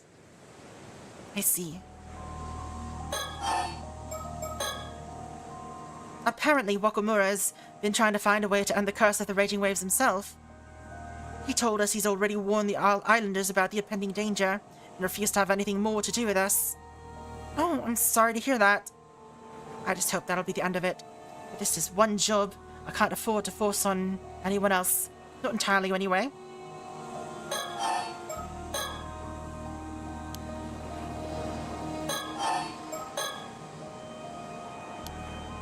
Now back to talking about Sato. Oh, actually, talking about the Bureau of Onmyo brought back another memory.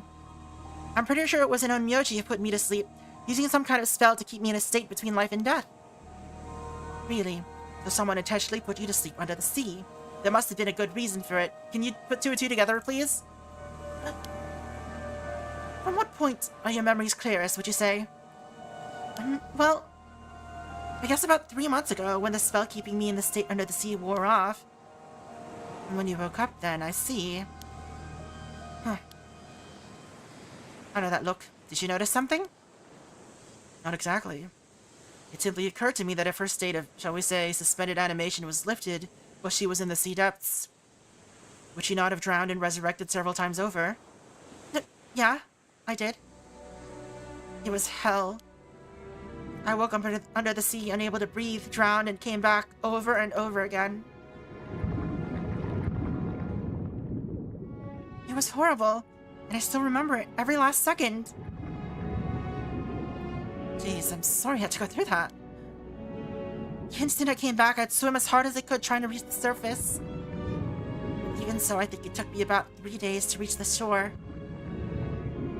I lost count of how many times I died down there.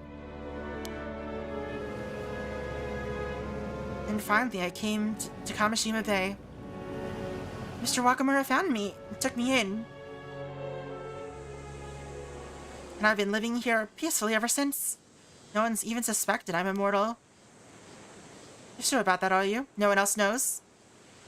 Yeah, I mean, I think so. Hello, Tapper Hold, how's it going? Or Tapper the old, Tapper Hold.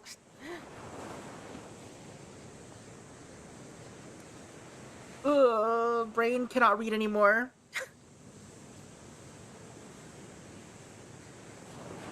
Right, let's see. Anyhow, I guess that settles the issue of how far back your memories go.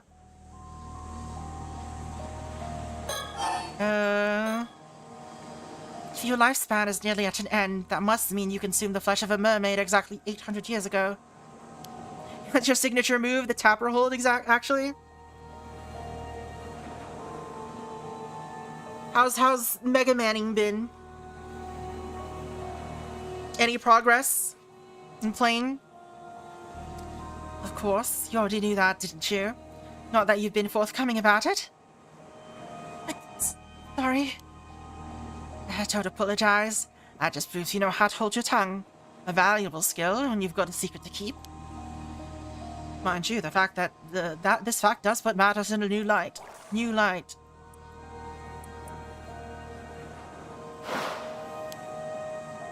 Say, Soto, what events took place 800 years ago? Let's see, 800 years ago from present day. That would put us midway through the 1180s, when the Heian period was coming to an end. Right around when the Genpei War took place. Of course, the Heike! Exactly! Don't you think there might be a connection? The Heike, too?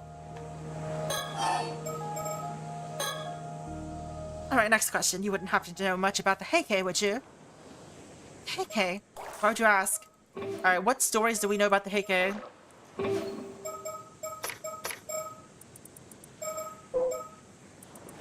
These are the Moris. The Tyras, the Tyra clan. History of Ise. The Battle of Danoda.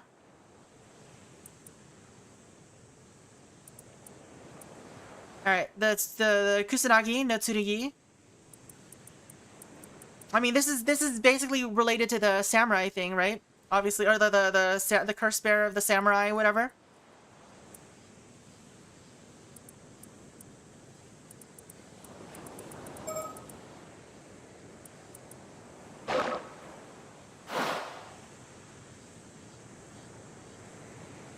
The Heike, why do you ask?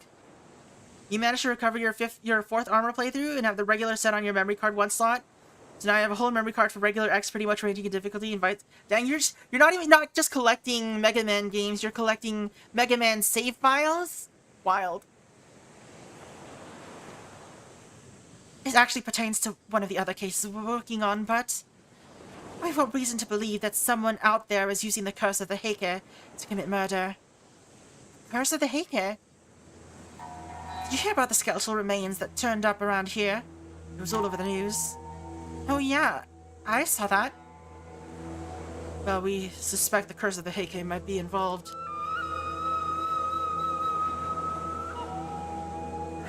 And seeing as you were alive 800 years ago, I was hoping that you might know something about the Heike that could help us. But if we're right in thinking that you had ties to the Bureau of Onmyo, the timing matches up perfectly. I might have known once, but nothing's coming to me at the moment. Really? Shoot!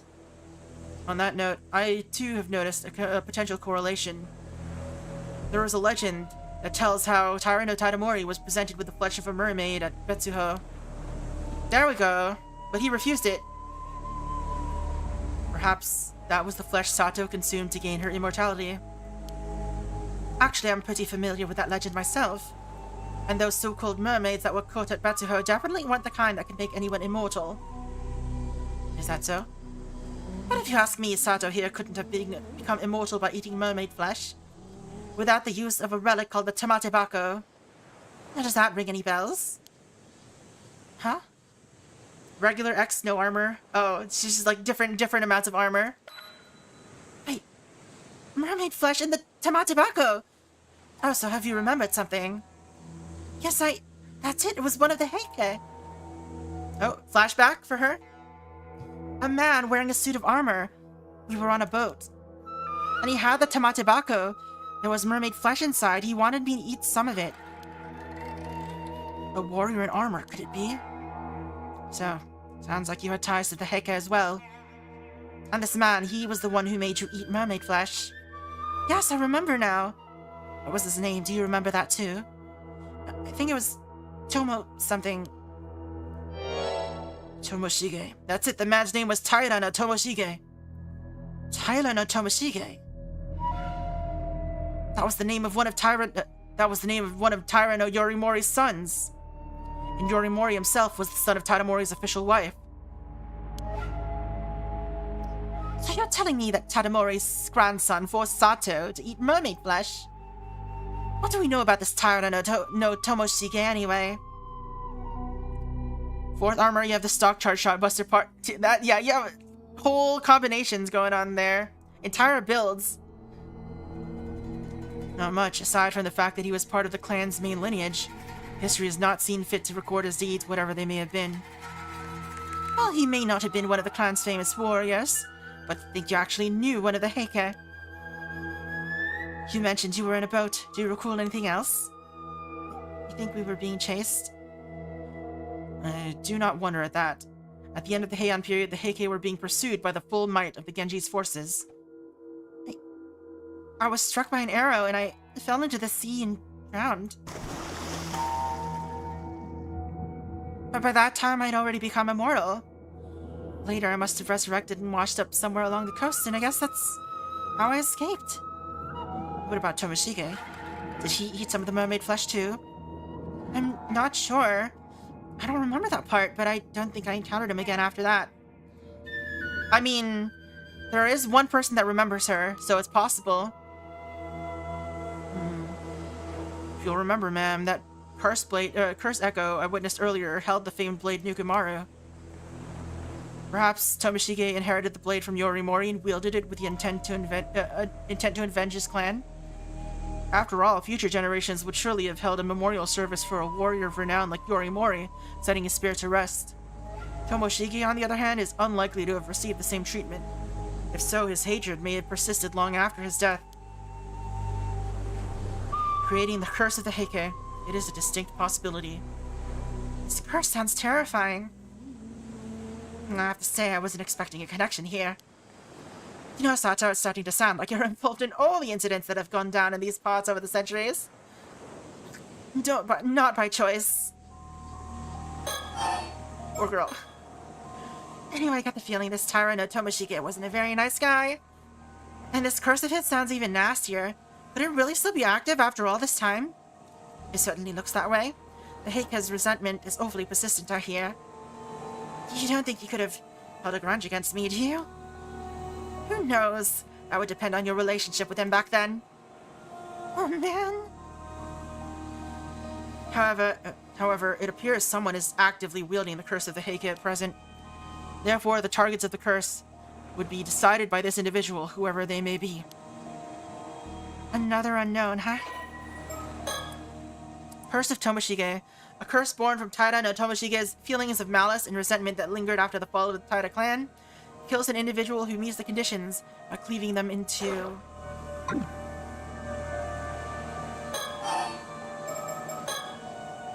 Figuring out the origin of the curse is all well and good, but it doesn't help us solve the case.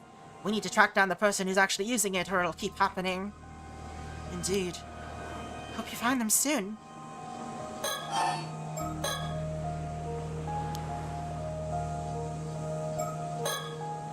Starter's only 2 over 200. She knows it, and yet she's perfectly calm. Perhaps she's accepted her fate. If so, I suppose there's no harm in letting her go about her business as usual. I'd not take that time away from her if I could help it.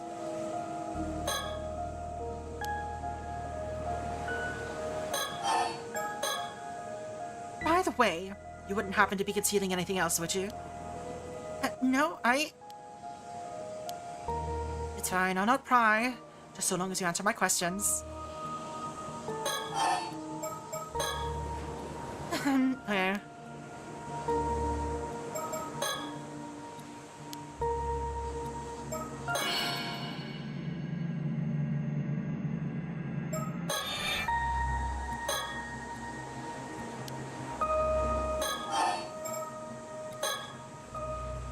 Oh, now that's something I'd like you to try and remember for me. Me, but...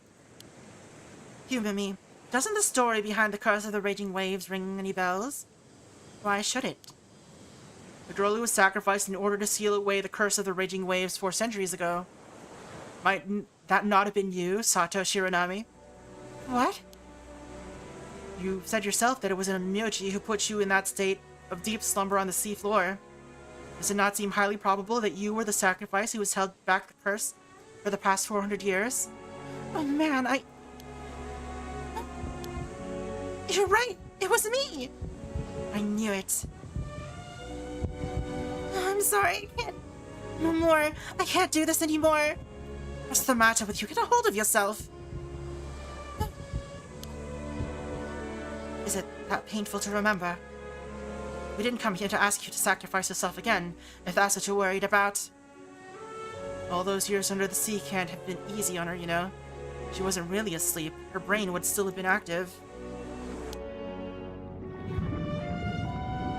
Moreover, there's a limit to how many memories the human brain can hold. I would estimate the maximum capacity to be about 100 years' worth. Are you saying she remembers being in that state under the sea? In a sense. I presume her memory is filled with stretches of utter darkness, her view of the sea depths.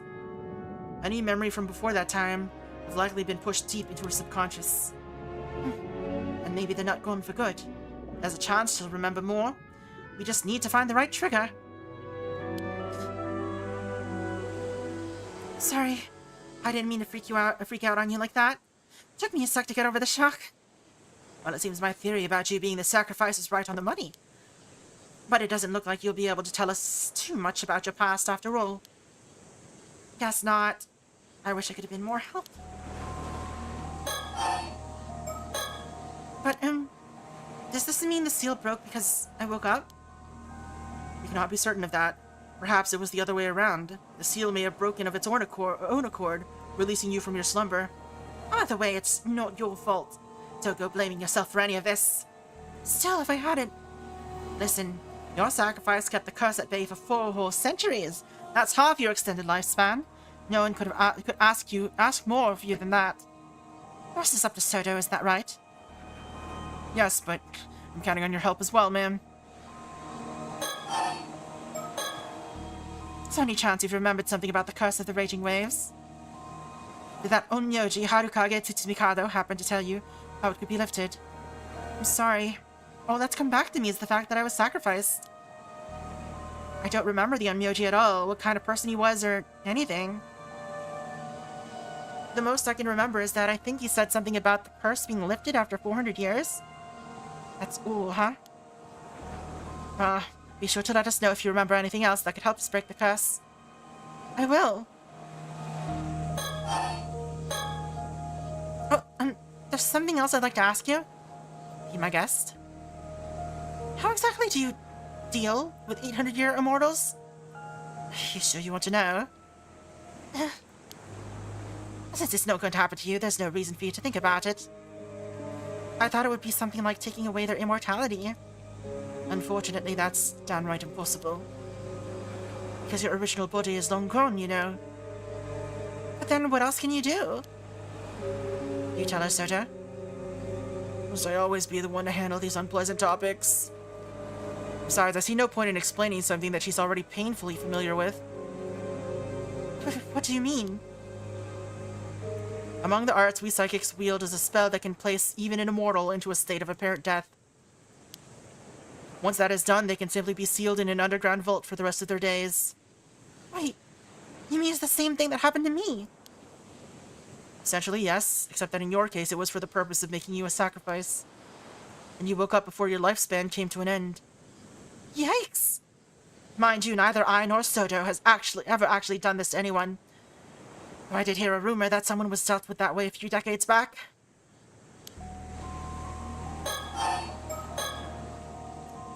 Of course, there have been 800-year immortals who sought ways to become mortal again in the past, but they all failed. Even if they managed to track down the mermaid who gave them their immortality, it was no good. That's why more than a few immortals have ended up living out their long lives in religious seclusion.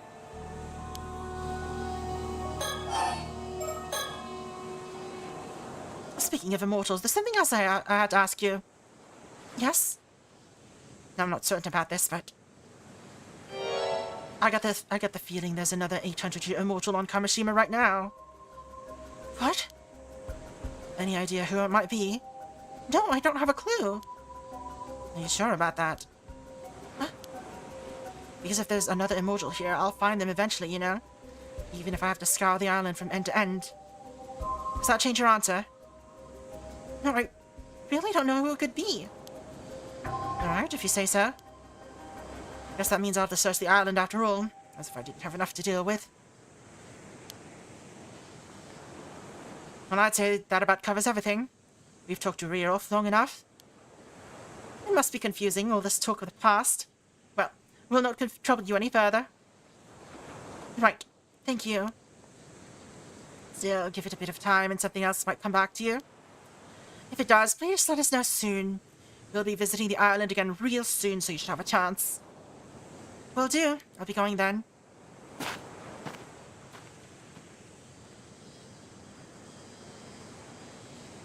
So, now what? She's given us much to ponder. I think we'd encounter a living witness. I'd never have dreamt it possible. Sure, it was fascinating, but I can't say it did us much good, as far as our investigation is concerned. Besides, she's still hiding something, that one. You think so, ma'am? I do. In fact, I'd bet on it. She might even be up to something. But our primary objective here is to lift the curse of the raging waves. We don't need to start digging into anything else without good reason. On that note, do you really intend to search the island for another 800-year immortal? Yeah, I figure we might as well look into that too while we're here. Understood.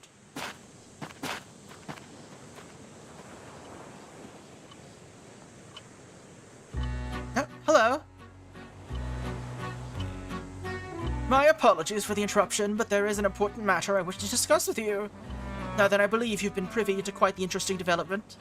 As Yumeko Shiki would tell it, Sato Shiranami is not the only 800-year immortal here on Kamishima, and so I would pose you a question.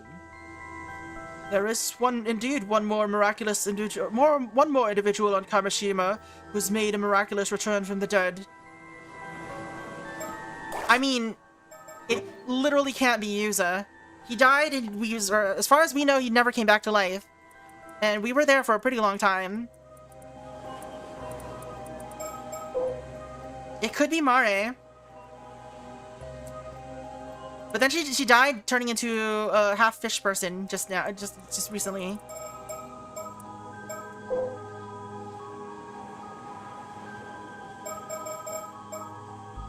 No, he literally lost his head though, so...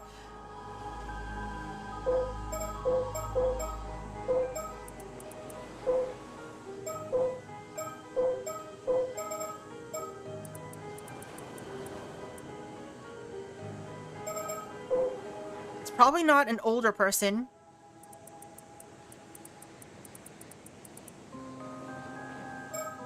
Like people who were born and raised on the island? I mean, it could be her. But, I mean, she's clearly older.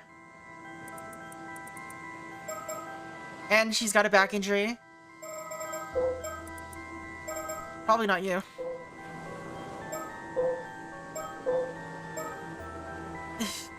She was born and raised on Kamishima, so it's unlikely to be her. Could it be Tsuya? She died, though.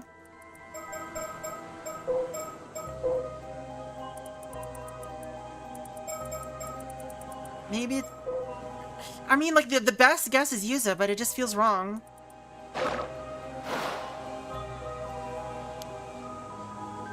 You've borne witness to the death and revival of this individual a total of 3 times.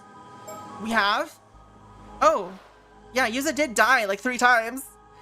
So we died with him 3 times before. We went into the first time we went into the cave, or the underwater. The second time we went underwater. And... like, if I were to, I don't know, if I were just to save right now.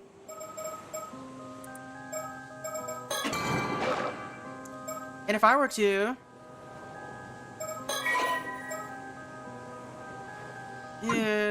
let's finish this chapter.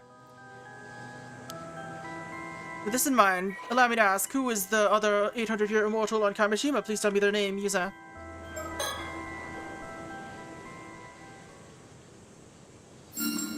Correct, the answer is Yuza Minakuchi. I think you got it in one go, you're quite the observant one. Every time Yuza ran out of oxygen while diving, he suffocated to death in the ocean depths. However, following his demise, he returned to life and was able to continue where he had left off. It would normally be highly unusual for someone to reach a diver rank of 18 on the first outing. Such a feat would be difficult indeed, unless one was unburdened by the fear of failure or the fear of death. It was this knowledge of his own immortality that led to him displaying such an uncanny degree of confidence. As you may have suspected, Yuza Minakuchi became an 800-year immortal 5 years ago when he was saved by a mermaid. truth, your help arrived too late that fateful day, and it became the first time he lost his life. I wonder what light this new information will cast on events going forward. With that, please enjoy the continuation of this tale. Plot twist? So that explains how we'll be able to continue his story. So it should show up now at the end of here. Yeah, there we go.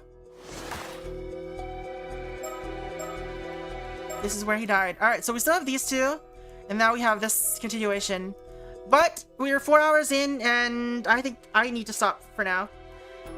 Because I don't think... These chapters are not going to be particularly short, I don't think. So yeah, that is going to be end of stream for now. Okay, so there's not going to be any stream on Saturday. Because of plans. So, plans could change. But current plans, there's no stream on Saturday. So we will continue this probably on Tuesday. There is a small chance we'll do a little bit on Sunday. Maybe. Not sure yet. Could be. Could be maybe. Could be maybe Sunday. Maybe. Because I do want to know what's happening. And I don't want to skip a day. But, plans. Anyway. That is going to be it for me. For those of you on Twitch, or for those of you on YouTube, hope you all have a very good night. This is going to be the end of stream, and I appreciate you being here.